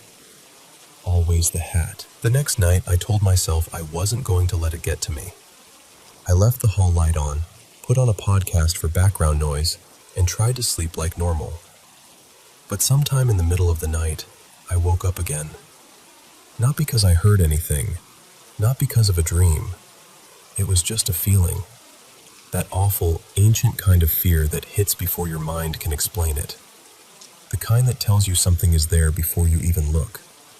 And this time, I made myself sit up. Slowly, I turned toward the corner of the room. And he was there. Not in a dream, not in some hazy, half-sleep state. He was there, standing in the darkness exactly the way I remembered. Only now, I wasn't a sick little kid anymore. I was fully awake, fully aware, and looking right at him. My whole body locked up. I can still remember how the fear felt. It didn't hit all at once.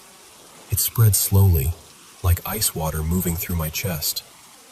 I wanted to move, wanted to reach for the lamp, wanted to yell, but I couldn't do any of it. He didn't come closer. He didn't say anything. He just stood there. Then, after a few seconds, he tilted his head up just a little. Just enough for me to see under the brim of the hat. There was no face, just darkness.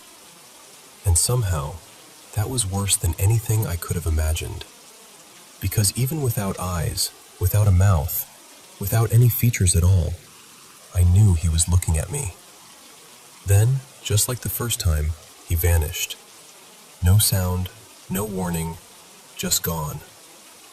After that, everything changed. I couldn't sleep properly. I could barely focus during the day. I stopped feeling safe in my own apartment. It was like seeing him again had reopened something in me, some door I'd spent years trying to keep shut. And honestly, I still don't know what I saw. Maybe it was stress. Maybe it was sleep deprivation. Maybe the mind can create terrifying things when it's overwhelmed. But a part of me still wonders. Because sometimes, late at night, when the room is too still and the shadows seem a little deeper than they should be, I catch myself looking toward that corner. And every time I do, there's this tiny part of me that thinks, maybe Nolan's Hat Man never really left.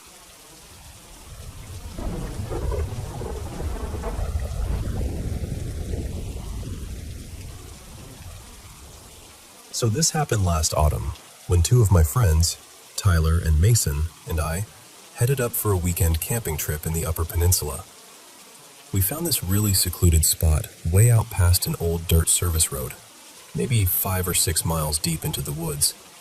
There wasn't a trail, no signal on our phones, nothing. Just thick trees, a lazy river cutting through the forest, and total silence. Honestly, it felt like exactly the kind of place you go when you want to disappear for a couple of days. The first night was great. We had a fire going, a cooler full of drinks, music playing low, and we spent hours laughing about dumb stuff and telling stories.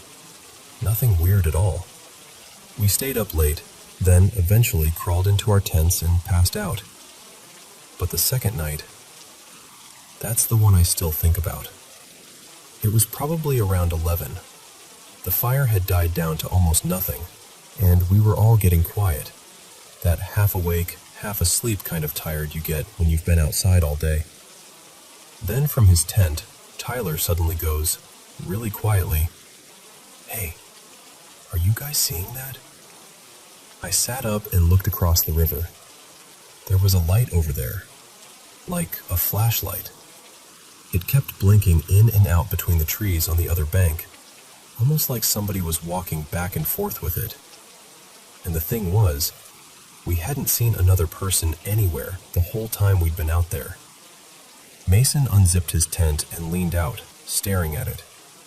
He said, "Maybe it's a ranger or something." So we called out. A couple times. Nothing. No answer at all. Then the light just stopped moving, and a second later, it went out. Everything got dead quiet after that. I mean, the kind of quiet that makes you suddenly aware of every little sound that isn't there. Mason looked over at me and just said, "That's not normal. Nobody should be out here."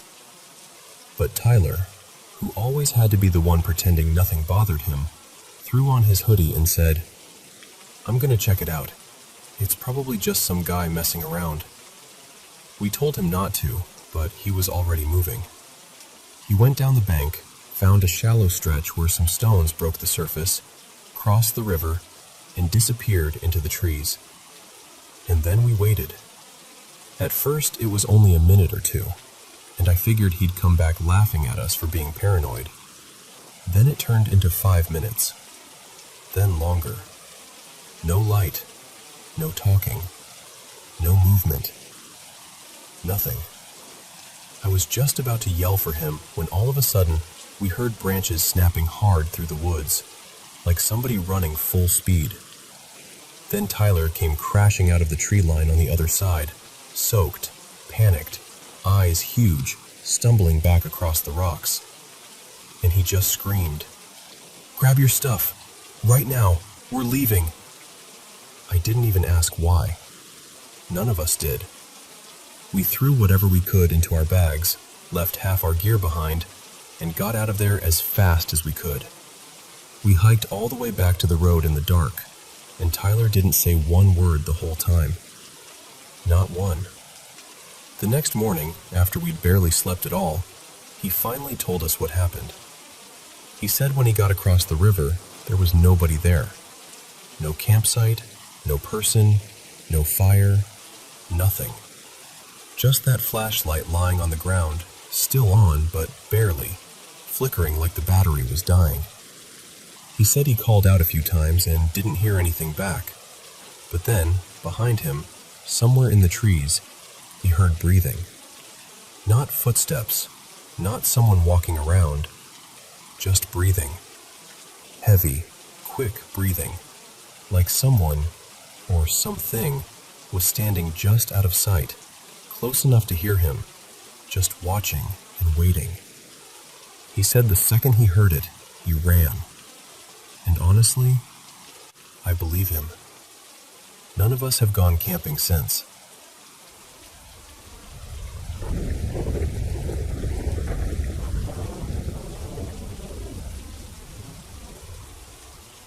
I'm 25, and my partner, who's 28, and I have been living in this house for a little over 2 years now.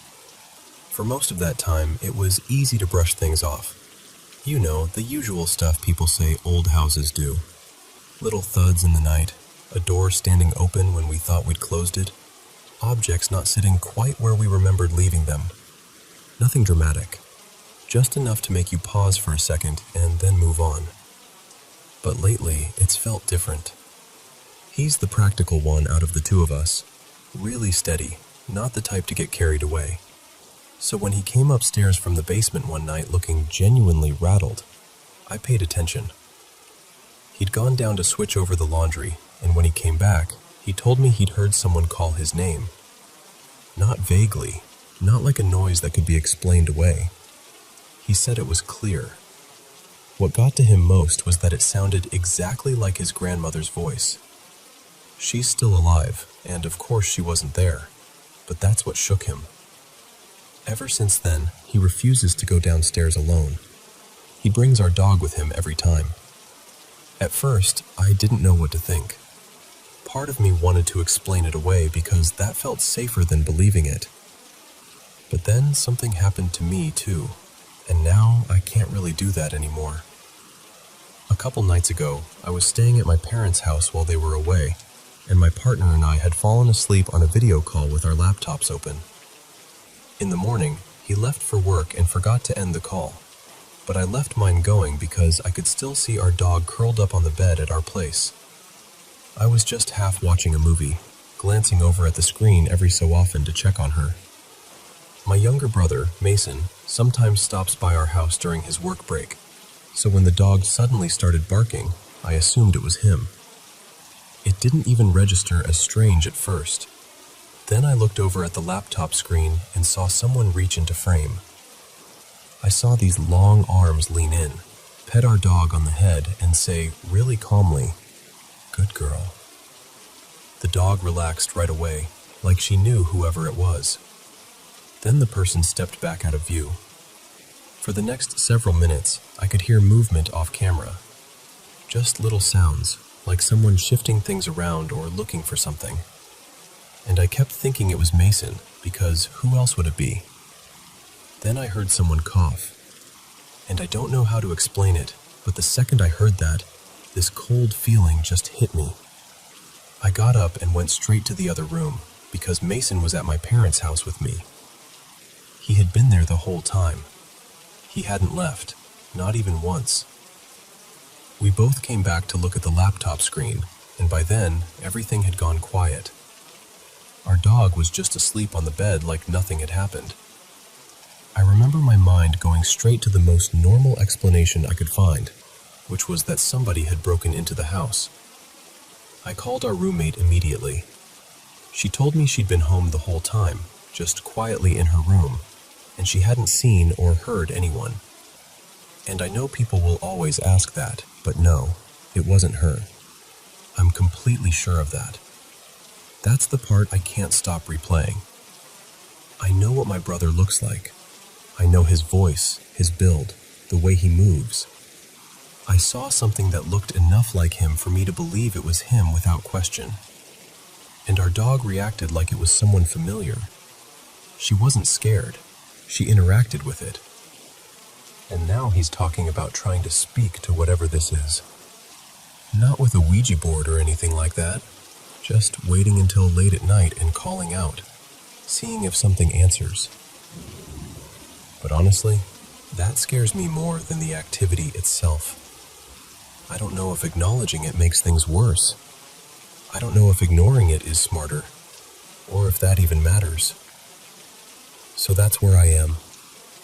I'm trying to hold on to logic, but I can't deny what I saw. And when something seems to know your family's voices, your family's faces, and can make your dog trust it, that's the part that really gets under your skin.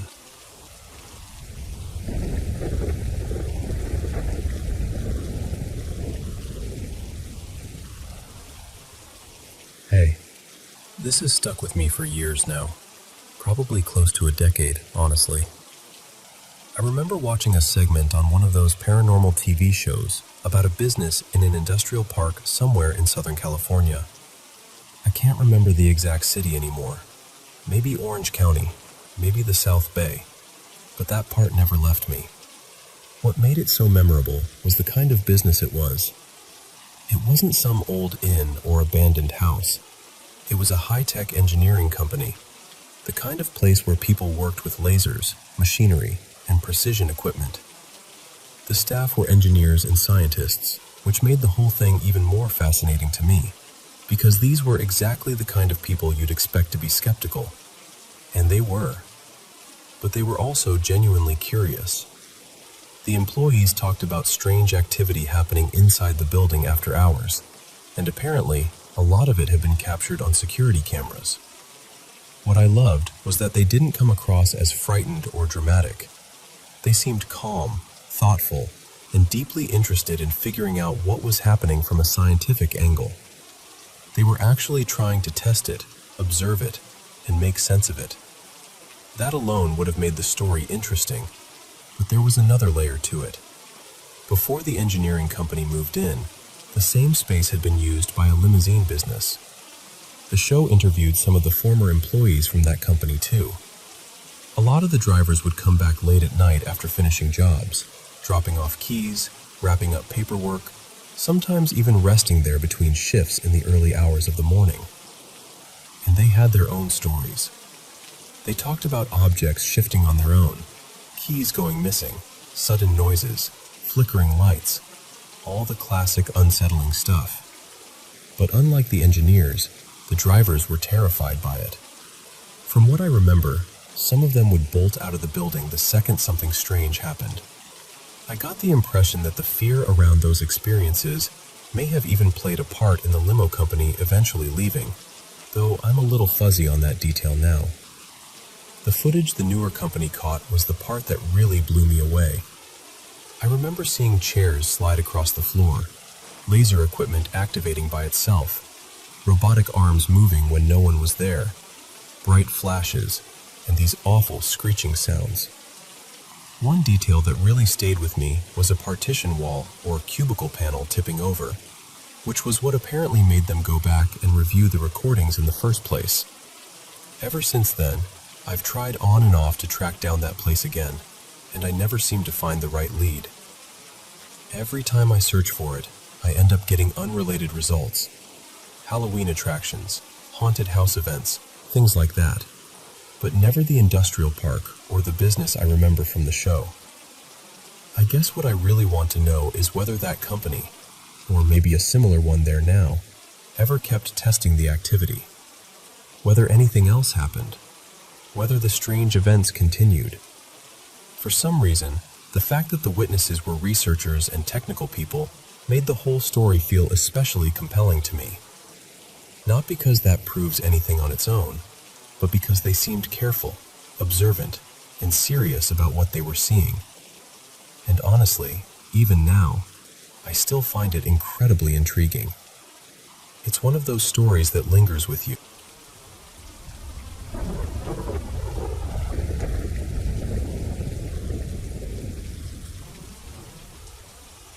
My name is Thomasina, and I'm 16 years old. I've always been really close to my grandmother.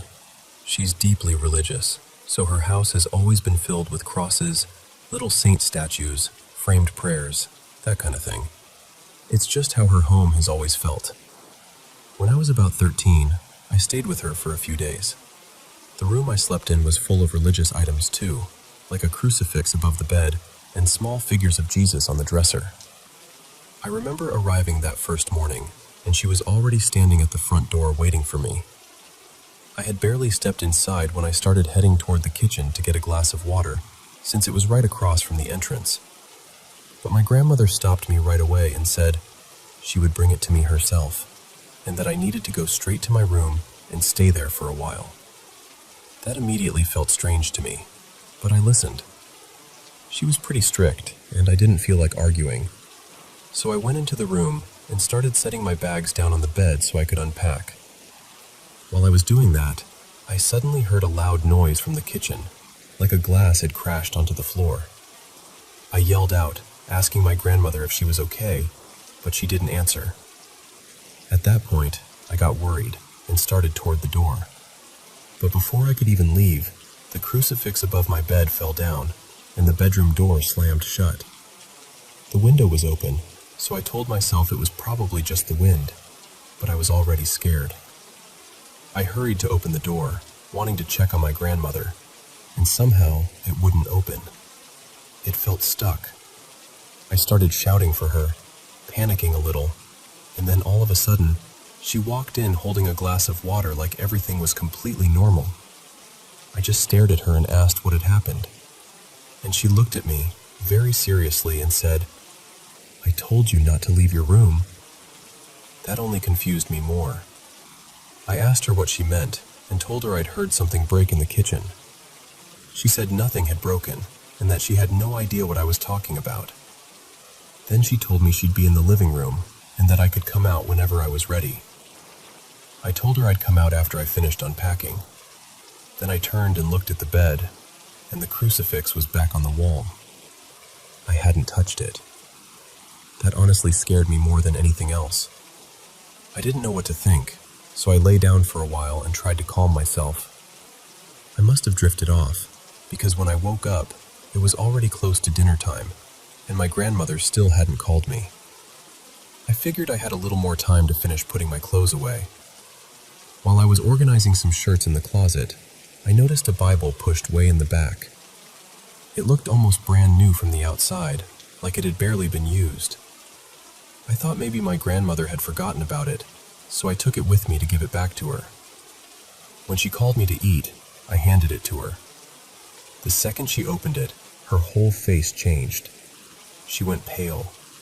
Then she looked at me and said, in this sharp, shaken voice, "Where did you find this?"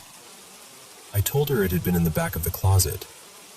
She just stared at it for a second and muttered something like, "So that's what this was all about." I asked her what was wrong, and then she showed me the inside. Even though the Bible looked new on the outside, the pages inside were torn, words had been scratched out, and there were these disturbing, dark drawings all over some of the pages. I felt this instant chill. My grandmother closed it immediately and said we had to take care of it right then, and that she'd explain everything afterward.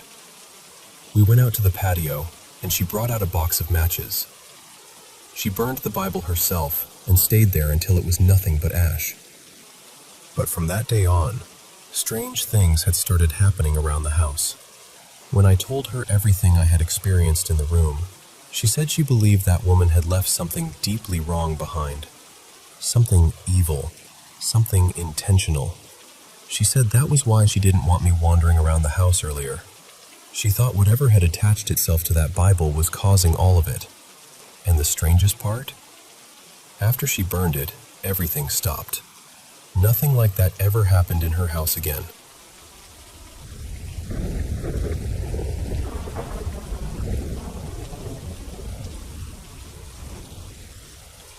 I grew up in this old country house with more rooms than we really needed. And when I was about 6, I got what everyone called my big girl room.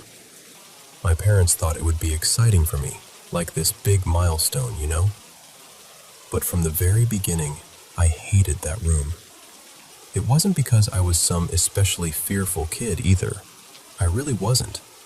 Even back then, I wasn't the type to get scared of the dark or jump at every little noise. I was usually pretty bold. But that room, it felt wrong in a way I could never explain. One of the weird things was the light. The bulbs in there were always acting up. Sometimes they'd flicker so dimly they barely changed anything, and the room would still feel covered in shadow. Other times, they'd just go out altogether. My dad even had someone come out to look at the wiring, but apparently nothing was wrong. Still, it never felt normal in there. I had nightmares constantly when I slept in that room. Eventually, I got so upset about staying there that I flat out refused. My dad finally moved my bed into the hallway instead. And even then, I remember lying there, just staring at that bedroom door, feeling deeply unsettled for no clear reason at all. Years passed, and that room mostly stayed shut. We didn't have much use for it anymore, and over time, my family kind of shifted downstairs. We stopped really living on that upper floor unless we needed to grab something from up there. By then, I was maybe 13 or 14, and I was still scared of that one room in particular. Whenever I stepped inside, I had this awful feeling that someone was standing right behind me. Not across the room, not in the doorway, right behind me. So close it almost felt like they were brushing against my back, leaning over my shoulder, staring at my face. I never really told anyone. I just convinced myself it was leftover childhood fear and kept it to myself. Then one day, a priest came to bless the house. It was the first time the place had ever been blessed. Everything was going fine until he reached that room. He suddenly stumbled and went pale. I remember noticing it immediately. He didn't really explain much, but that was one of those moments that made me think, okay, maybe this isn't just in my head. Not too long after that, my dad got diagnosed with cancer. Around the same time, his old clock, one he'd had for decades and that had always worked, suddenly stopped. No one could fix it, so we replaced it with another one, and that one quit almost immediately too. When we put batteries in again, it started running, but backwards. That really upset my dad. More than you'd expect from just a clock. He took the batteries out and put both clocks away in a cabinet. After he passed, my mom took the newer one back out, put batteries in, and it worked perfectly. Then, just out of curiosity, she tried the older one too. Same thing. It worked like nothing had ever been wrong. There was something else that happened around that time that stuck with all of us. My dad had a friend who struggled with serious mental health issues, and at the funeral, which was held at that same country house, he came up to my mom and asked her not to think he was crazy. Then he told her he'd seen something leap off the balcony and run off. He said it was tall, completely black, almost like it was made of shadow. A couple of months later, my mom told that story while we were visiting the house with my aunt, my dad's sister. That finally pushed me to talk about my own experiences there. After I shared that, my aunt got quiet, and then admitted that when she was a child, she had also slept in that same room and had terrible nightmares there. She said she always felt watched, and eventually had to switch rooms because she couldn't bear it. Once that came out, more stories followed. Other relatives started saying they'd always felt uneasy in the house too, like they were being observed, like they needed to leave. One family member said she once felt someone standing just over her shoulder. She tried to brush it off at the time, thinking maybe it was my dad's spirit visiting the home he grew up in. But even saying it aloud later made her uncomfortable. After all of that, nobody felt quite the same about the house anymore, especially my mom. We visited less and less, and eventually, one last thing happened that made those visits stop completely. My sister, our cousin, and my mom were out on the balcony one day with my dad's favorite music player. They brought it outside to play some songs. Somehow, it started playing gospel music, funeral-type gospel music. The thing was, it wasn't connected to the radio. There was no Bluetooth on, no CD inside, nothing plugged in. That stereo couldn't just store songs by itself. It only worked if something was actively playing through it. My mom said she kept pressing next over and over, but every single track was another mournful gospel song. They got so frightened they left the music player right there on the balcony, got in the car, and drove away. My grandfather had to go back later to bring it inside. And then there's the older family story, the one that makes everything feel even stranger. My great-grandmother and her husband were the ones who built that house on that land. According to family lore, she suffered multiple miscarriages and stillbirths, one after another, until she finally went to see a local spiritual healer. She was told that every time she became pregnant, she needed to buy the weight of a newborn baby in meat and bury it in the backyard. As disturbing as that sounds, she did it. And after that, she went on to have 3 healthy children, my grandfather, his brother, and their sister. So when people ask why that house always felt wrong, why that one room terrified me even when I was a child who wasn't easily scared, why so many people in the family have similar stories, that's the first place my mind goes. Because maybe some places really do hold on to something. And maybe that house never let go.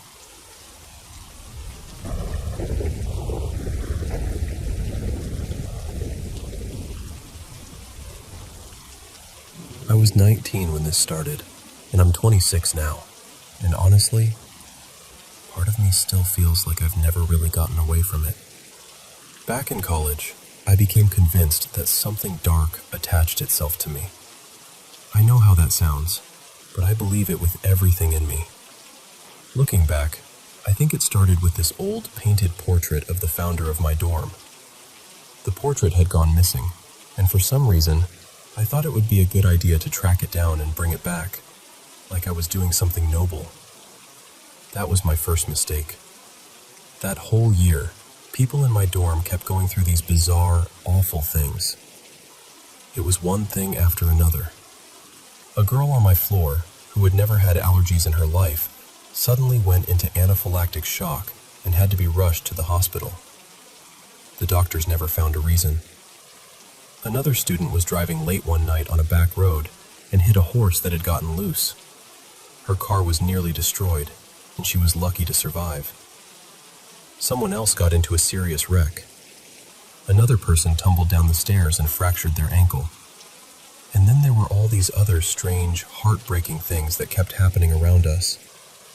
It was a small dorm at a tiny college in a rural town, so you noticed everything. And the worst part was, it didn't just feel like a run of bad luck. It felt connected. People would come back to their rooms and find lights or electronics turned on that they knew they had switched off. Trash would be scattered everywhere. Desk drawers would be hanging open. Things would go missing. More than one person talked about hearing footsteps pacing on the other side of this heavy door near the stairwell. Except when they opened it, no one was there.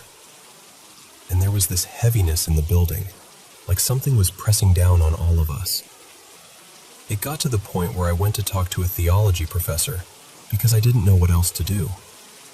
I even went to the cemetery in town where the man from the portrait was buried, stood at his grave, and begged him to make it stop. That's how desperate I was.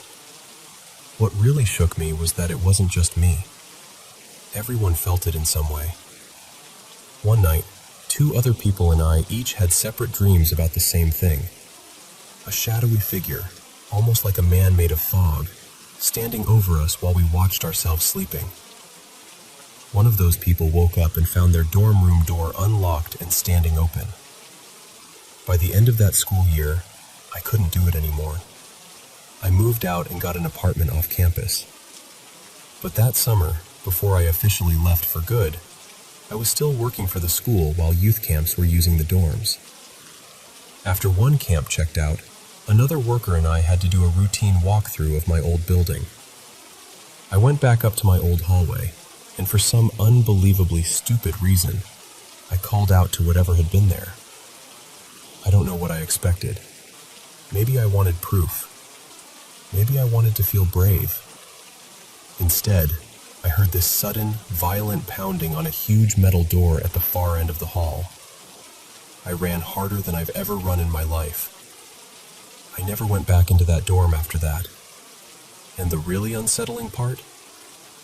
The next year, people said the dorm felt different, lighter, like whatever had been there had finally left. Only, I don't think it left. I think it left with me. The apartment off campus was better in some ways, but things still happened. Small things, mostly. Objects shifting when they shouldn't. Shadows moving at night in the dim light coming through the windows.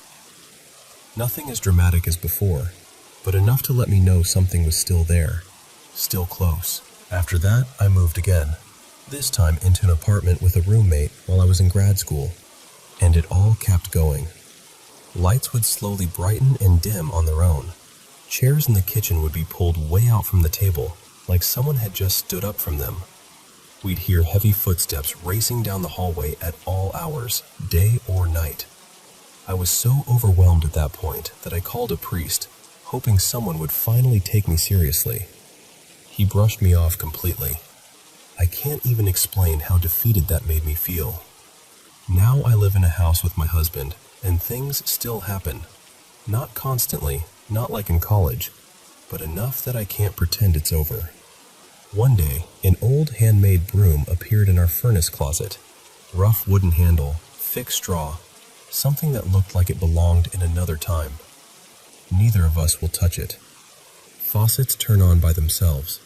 We hear voices sometimes, and every now and then I catch that same perfume scent when I'm not wearing any. It just keeps going. I hang rosaries over the bed because it makes me feel a little safer. I pray the prayer to St. Michael. I do whatever I can think of because I'm tired. I'm so tired.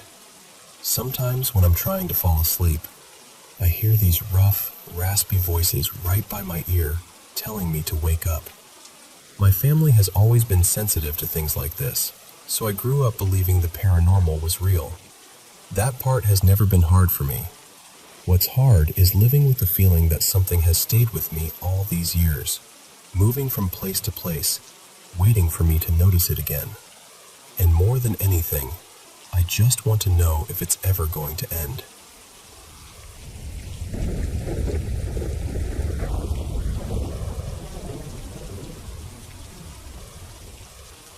So, we moved into this old house from the 1800s a little over a week ago, and ever since the first day, something about it has felt off. Not dramatic, just this quiet, unsettling feeling that I can't really explain. Anyway, last night it was almost 1 a.m, and I was still awake in bed with my laptop, just mindlessly scrolling and waiting to feel tired. I wasn't half asleep or imagining things either. I was completely awake. Then I heard noise coming from downstairs. It sounded exactly like someone opening and rummaging through a drawer in the kitchen, like they were looking for medicine or searching for something small. At first, I didn't think much of it. I figured maybe my dad was downstairs and needed to grab something. A few minutes passed, and then I heard this howl. Not a normal dog sound, not even close. It was deep and strange, almost wolf-like, but also weirdly human, like someone crying out in pain. Then there was a second one right after it. Now, I have 2 dogs, but they're tiny, older dogs. One of them is Milo, and he's been with us since he was a puppy. The other is an older female rescue named Poppy. Neither of them should be able to make a sound like that, especially not Milo. It didn't sound like a small dog at all. Right after the second howl, Milo started whining loudly. Not barking, not growling, just this really distressed, panicked whining that instantly put me on edge. So I got up and went downstairs, expecting to find my dad there, but no one was there. That's when I started feeling really uncomfortable. I forgot all about the drawer at first because my focus went straight to the dogs. Milo was clearly upset, and there was this small lamp on nearby, which I assumed one of my parents had left on for them. I tried to calm him down, but he wouldn't settle, so I went to get my mom. The whole time, I had this horrible feeling that we weren't alone. You know when nothing is happening in front of you, but every instinct in your body is telling you something is wrong? That's what it felt like. My mom came downstairs and stayed with me and the dogs for a bit. After a while, when I started heading back upstairs, she looked at the lamp and asked, "Wait, how did this light get turned on?" I told her I didn't turn it on. I said I thought they had left it that way. She just looked at me and said they hadn't. And that honestly shook me more than the noises. I know there are logical explanations for some of this. Milo could be stressed because of the move. He's old, and this is a completely new place. Poppy was pretty calm, but she's been rehomed before, so she's more used to change than he is. But the sounds? The drawer? The lamp turning on by itself? That's the part I can't explain. And I swear, it's not just me. The dogs feel different here too. It's like the house has this energy that they noticed before we did. Maybe there's a normal reason for all of it. I honestly hope there is. But last night really felt like the house was awake.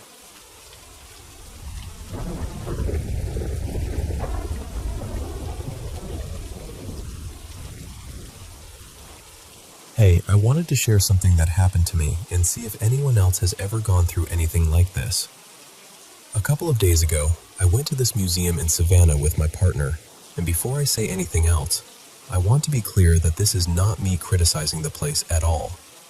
It was thoughtfully done, really detailed, and obviously put together with a lot of care.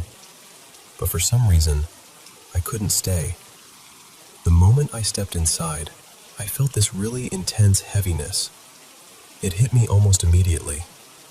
I was standing there getting my ticket, and I started to feel disconnected, like I was sort of drifting outside myself. Then the shaking started. I do deal with anxiety, so at first I told myself that was probably all it was. I figured maybe I was just nervous and needed a minute to settle down. But while we were waiting near the front for the tour to begin, it got worse. I had to sit down because I was getting so shaky, and suddenly I felt overwhelmingly hot. I know Savannah can be warm, and the building itself wasn't exactly cool, but this felt extreme. My face got flushed. I started sweating way more than normal, and I couldn't stop trembling. The strange part was, I hadn't even really gotten into the main exhibits yet.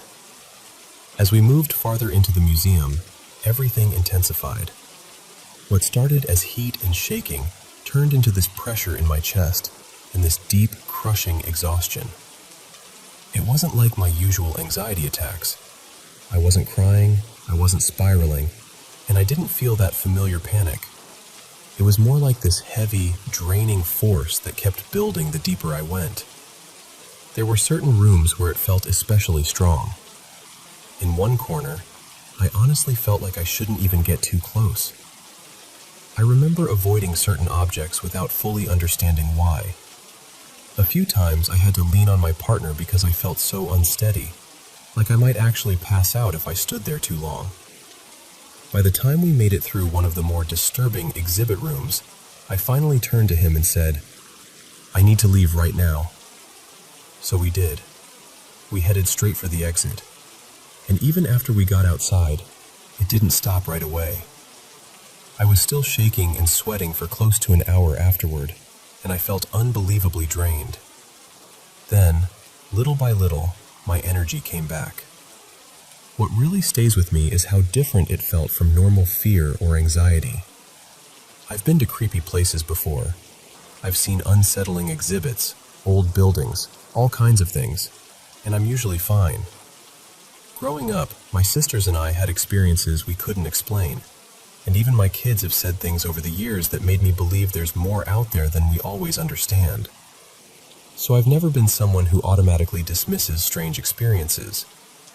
But this felt different. It was physical, emotional, and heavy in a way I've never felt as an adult. So now I'm left wondering what that was. Was it just my nerves reacting to the atmosphere and the subject matter? Was my body trying to tell me something? Was I just more sensitive than I realized? I honestly don't know.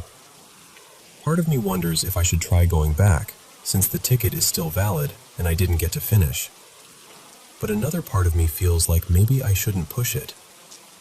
Whatever it was, it didn't feel good, and it definitely didn't feel normal for me.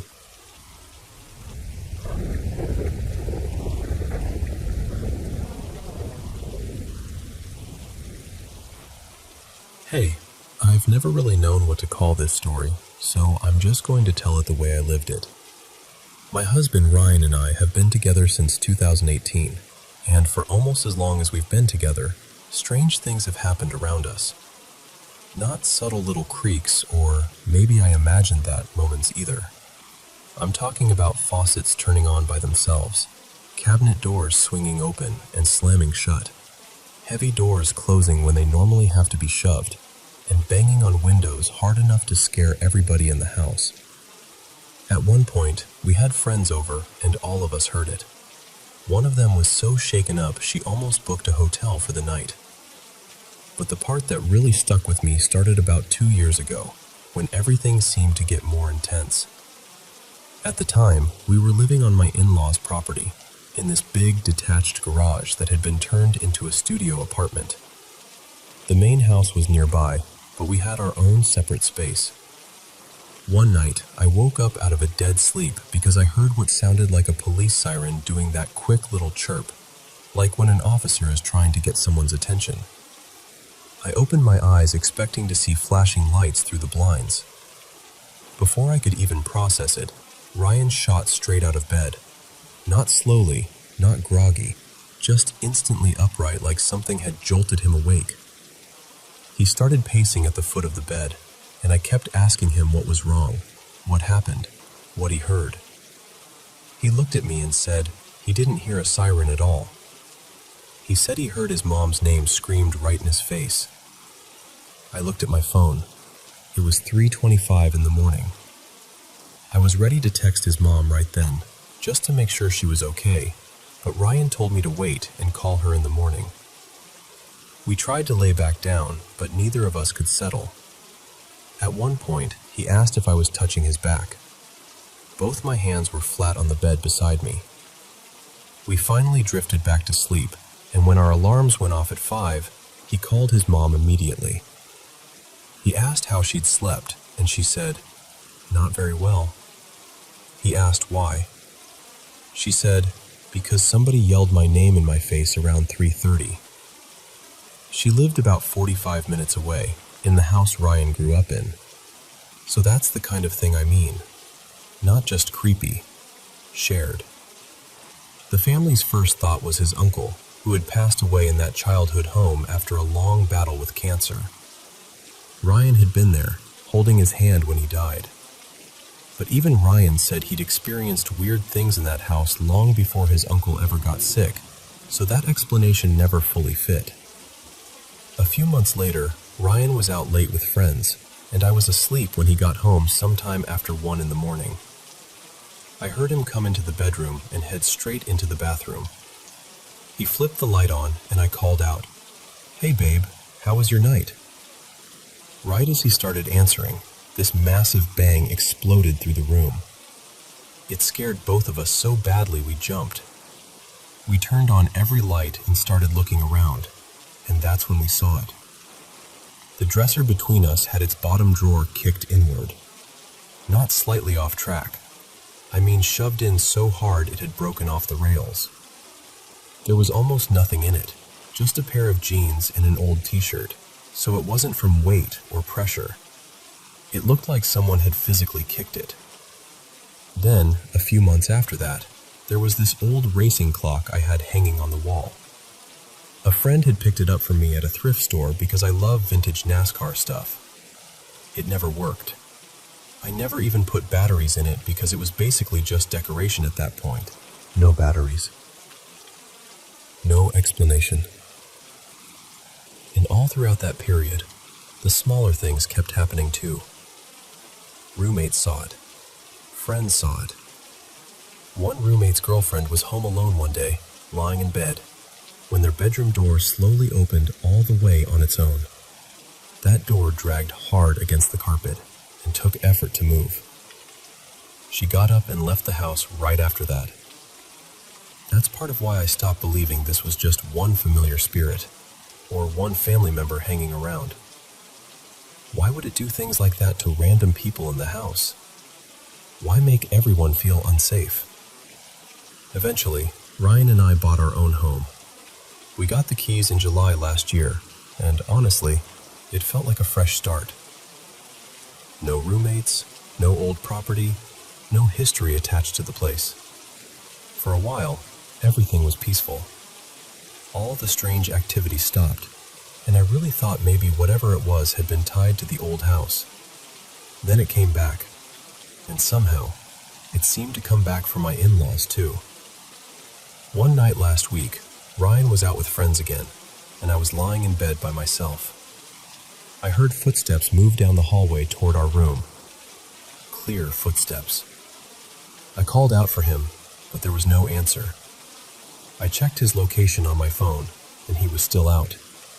I did a quick scan of the house, locked myself in the bedroom, and told myself I was probably just hearing things. Then the next night, Ryan came home while I was asleep. I woke up to him saying, "Nope, absolutely not." He was standing at the foot of our bed, tense as anything. I asked him what happened, and he told me that when he walked into the room, he saw something move past him and out of the doorway. He said it looked darker than the dark around it, not solid exactly, but there. And he said he could hear it move. That shook me, because suddenly those footsteps I'd heard the night before didn't feel imaginary anymore. Later that same night, around 1 in the morning, I woke up because our 1-year-old pit bull was pacing in the hallway. I figured she needed to go outside. I opened my eyes, and the first thing I saw was the bedroom door across the hall slowly closing by itself. Not slamming, not drifting, just deliberately closing, inch by inch, until it shut. I just remember lying there thinking, what am I even supposed to do with this? Around that same time, my mother-in-law called Ryan about her dog, a German Shepherd who had suddenly become terrified at bedtime. The dog wouldn't walk past the side of the bed to get to her crate anymore. She would freeze, cower, and resist like something was there scaring her. That night, my mother-in-law finally got the dog into the crate, and the poor thing pressed herself as far into the back as she could, like she was trying to disappear. While my mother-in-law stood there watching her, trying to understand why she was so scared, she heard a loud bang. The dog started yelping, and right in front of her, the front of the metal crate bowed inward, like something had kicked it hard. There was nothing on top of it, nothing leaning against it, nothing that could have caused that kind of force. She watched it happen. So now I'm sitting here with cameras set up inside the house, hoping maybe I'll catch something, even though I'm not sure I really want to see it. A friend gave me crystals and sage after I finally opened up to her about everything. And what's strange is that before I even told her the full story, she had come over for Ryan's birthday, stood in the driveway with me, stared at the front of the house, and said, "Does it feel like something is watching us?" That was exactly how I'd been feeling. More than anything, I think I'm telling this because I want someone to understand how unsettling it is to live with something you can't explain. When it happens once, you can dismiss it. When it keeps happening, and other people see it too, and even the dogs react to it, it starts to feel like whatever this is has its own pattern, its own presence. And honestly, that's the part that scares me most.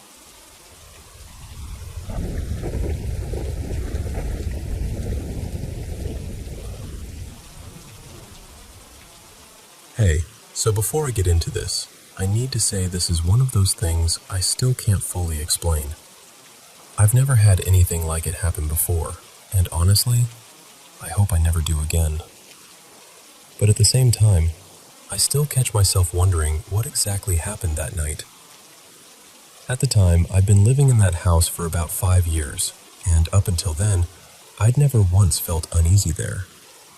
It was out in the country, really private, with a lot of land and hardly any neighbors. From the property, you could only see one other house way off in the distance.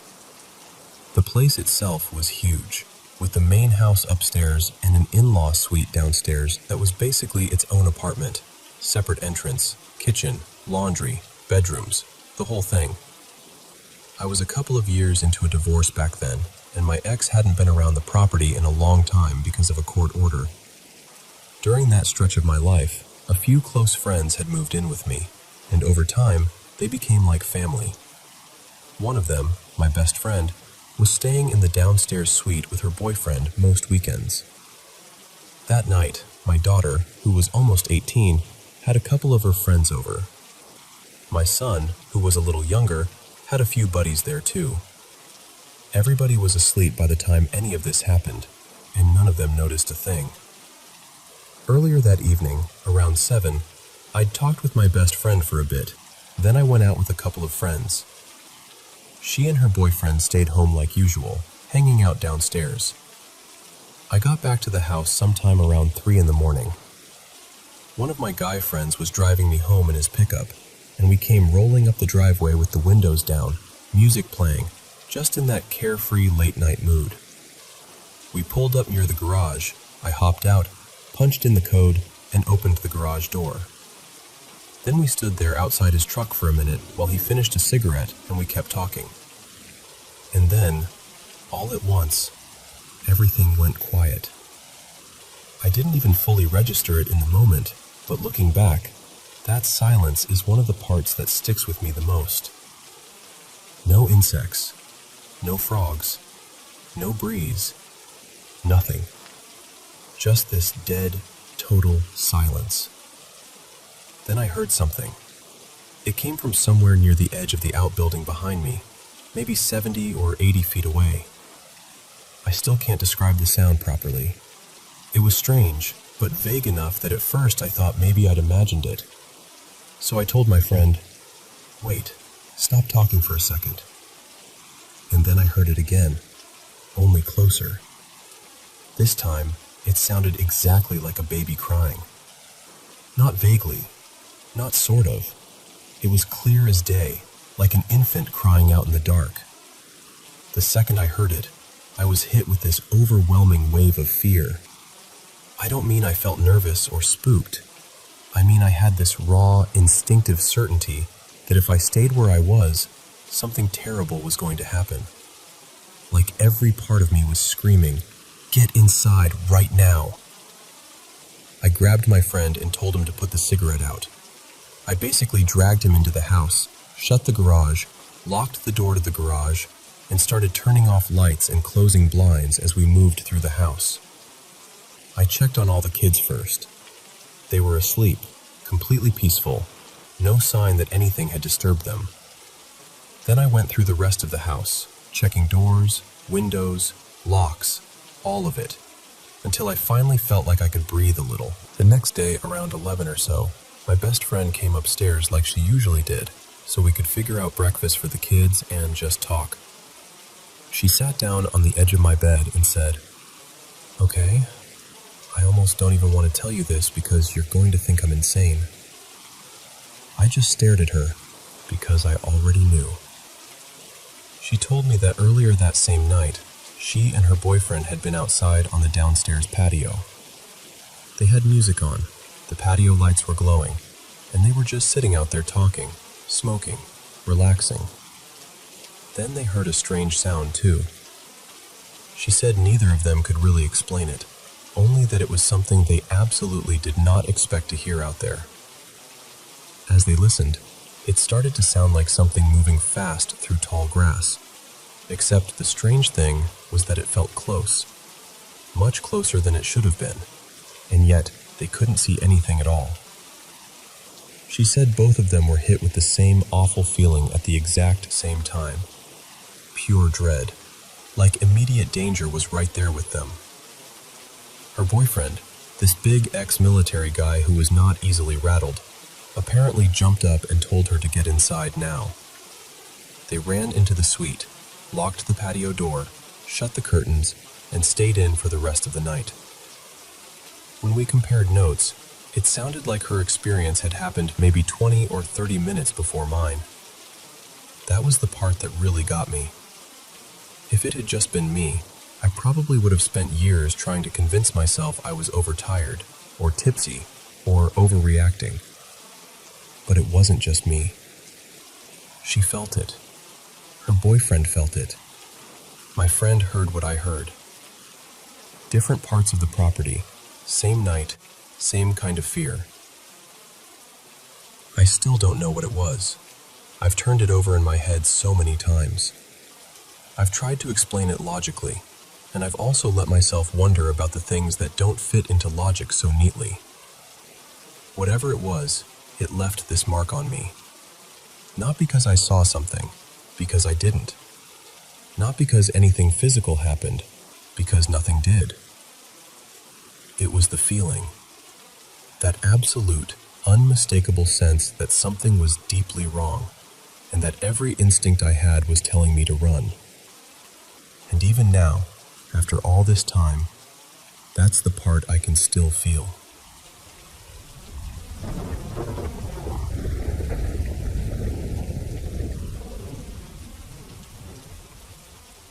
So, this happened maybe 10 minutes ago, and I still can't quite shake it. My boyfriend and I were sitting together on the couch in the living room, just winding down for the night. I was scrolling through Amazon, half focused, and he was listening to me ramble about random stuff like he always does. Then there was this little pause in the conversation, and out of nowhere, we both heard it. This long, sad meow. And I mean, it sounded exactly like my old cat, Millie. She was this tiny Siamese girl I had for years, and when she got really old, especially near the end, she'd sometimes cry out at night in this lost, hollow way. It was like this confused, "Where is everybody?" kind of meow. One of us would go to her, and the second she saw us, she'd do this soft little happy chirp and come trotting over like everything was okay again. It became such a familiar part of life with her. I had to say goodbye to her about 4 months ago. She'd been fighting small cell intestinal lymphoma for close to 2 years, and near the end, she also developed kidney disease. On top of that, she kept getting UTIs, and between that and the side effects from treatment, she was just getting weaker and weaker. I still carry some guilt about it, honestly. I keep wondering whether I should have taken her in sooner for more supportive care, whether I missed something, whether I could have bought her a little more comfort or a little more time. But deep down, I know I didn't make the wrong decision. She was fading fast. She didn't care about her favorite foods anymore. She stopped playing. She was tired. I loved her too much to let her keep suffering. Since she passed, I've been dreaming about her a lot, like constantly. Not every single night, but often enough that it feels significant. And in those dreams, she's always healthy again. Always her old self. We're usually back in my parents' house, where I grew up with her, except everything feels softer there somehow. Brighter, calmer, almost too beautiful to be real. She'll curl up against me, knead on me, and I'll pet her, and it feels so real that when I wake up, it almost hurts. Sometimes there's even this weird continuity between dreams, like I'll leave a toy out for her in one dream, and it'll still be there in the next. I know that's probably just grief and memory doing what they do. Still, a part of me likes to wonder. Anyway, back to tonight. At first I thought maybe I was imagining it, but before I could even say anything, my boyfriend looked at me and went, "What was that?" And we both just knew. We both said it sounded like Millie. Not vaguely, not kind of. It was her. That same scared, searching meow, like it was coming from the bedroom. He got visibly uneasy, so I got up to check. Of course, when I opened the door, it was just my dark, empty room. Nothing there. But without even thinking, I said, "Millie, it's okay." The same way I used to when she got confused. And I don't know. I really hope that if some part of her was there, it helped. That's the part I can't explain. My boyfriend is still kind of freaked out by it, but I wasn't scared. I actually felt strangely comforted. A little sad too, because if it really was her, I hate the thought of her sounding frightened or lost. I wish it had been something gentler, something happier. But mostly, I just keep hoping she's okay, wherever she is. What really gets me is that he heard it too. I honestly don't know what to make of it. I just know that for 1 second, it felt like she was close again.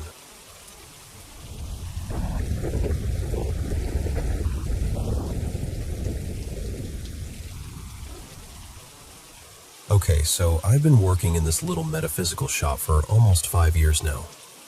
You know the kind of place. Crystals lining the walls, tarot readings in the back, shelves full of spiritual books, incense in the air all the time. The owner, Mara, is in her 70s, and for a long time I honestly thought she was one of those rare people who just seemed touched by magic in the best possible way. And before I tell you what happened, I guess I should say this. I'm not someone who believes everything right away.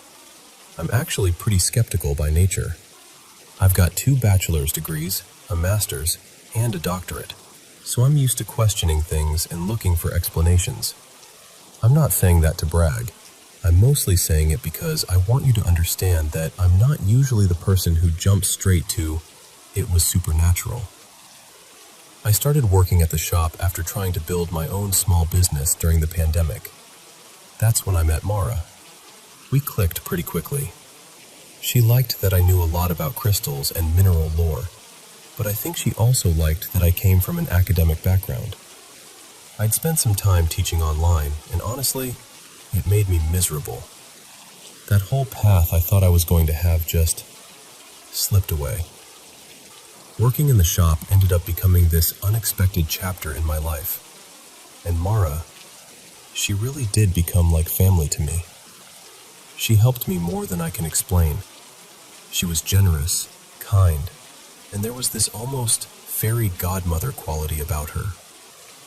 But over time, once she trusted me, I learned that she carried some very heavy things from her past. I'm not going to share her personal business because that wouldn't be right. But I will say this. There was a long-term addiction, a deep source of shame, and a very dark stretch of her life that she had buried so thoroughly that, because of her age and memory issues, she sometimes seemed to forget she'd ever told me about it at all. Every now and then, she'd hint at it in this joking way, like, "I could tell you, but then I'd have to get rid of you," and laugh. It was never threatening. It was more like humor covering pain, covering guilt. A lifetime of it, honestly. So one afternoon, I was alone in the shop. A regular customer had come in, a young mom who sometimes brought her baby with her. She'd let him toddle and crawl around on the carpet while we talked. And that day, we were both sitting on the floor, half chatting and half making sure he didn't start chewing on books or pulling things off the lower shelves. It was quiet. No one else in the store. From where I was sitting, I could see straight into the office. We always left that office door open. It was where Mara usually sat when she was there, and where she'd go when she wanted privacy. So we're talking, and all of a sudden, I see something move under her desk. Not a flash, not a maybe, not something in the corner of my eye. It was small and completely black, like solid black, darker than the shadows around it. It sort of slithered or glided out from under the desk, paused for just a second, then slipped right back underneath. And I just froze. I didn't say anything to the woman with the baby because I didn't want to scare her. I mean, what was I supposed to say? "Hey, there's some nightmare-looking thing coming out from under my boss's desk." No. So I stayed calm on the outside and kept talking. But inside, I was completely locked in on that office. Then it happened again. This time, I was watching directly, straight at it, no doubt. No peripheral vision tricks, no weird reflection. I was looking right at it. It had no face that I could see, no eyes, no features, just this smooth black shape, maybe about the size of a weasel, or maybe more like a long, thick snake, moving in a strangely fluid way. I was maybe 7 or 8 feet away from it, close enough that if it had been a real animal, I would have been able to tell. It slid out from under the desk, then turned and disappeared beneath it again. After the customer left, I went straight into the office, and the first thing I noticed was that the little mini fridge on the counter was hanging open. That door didn't just swing open on its own. I'd never seen it do that before. Not once. I looked everywhere, even though the office was tiny.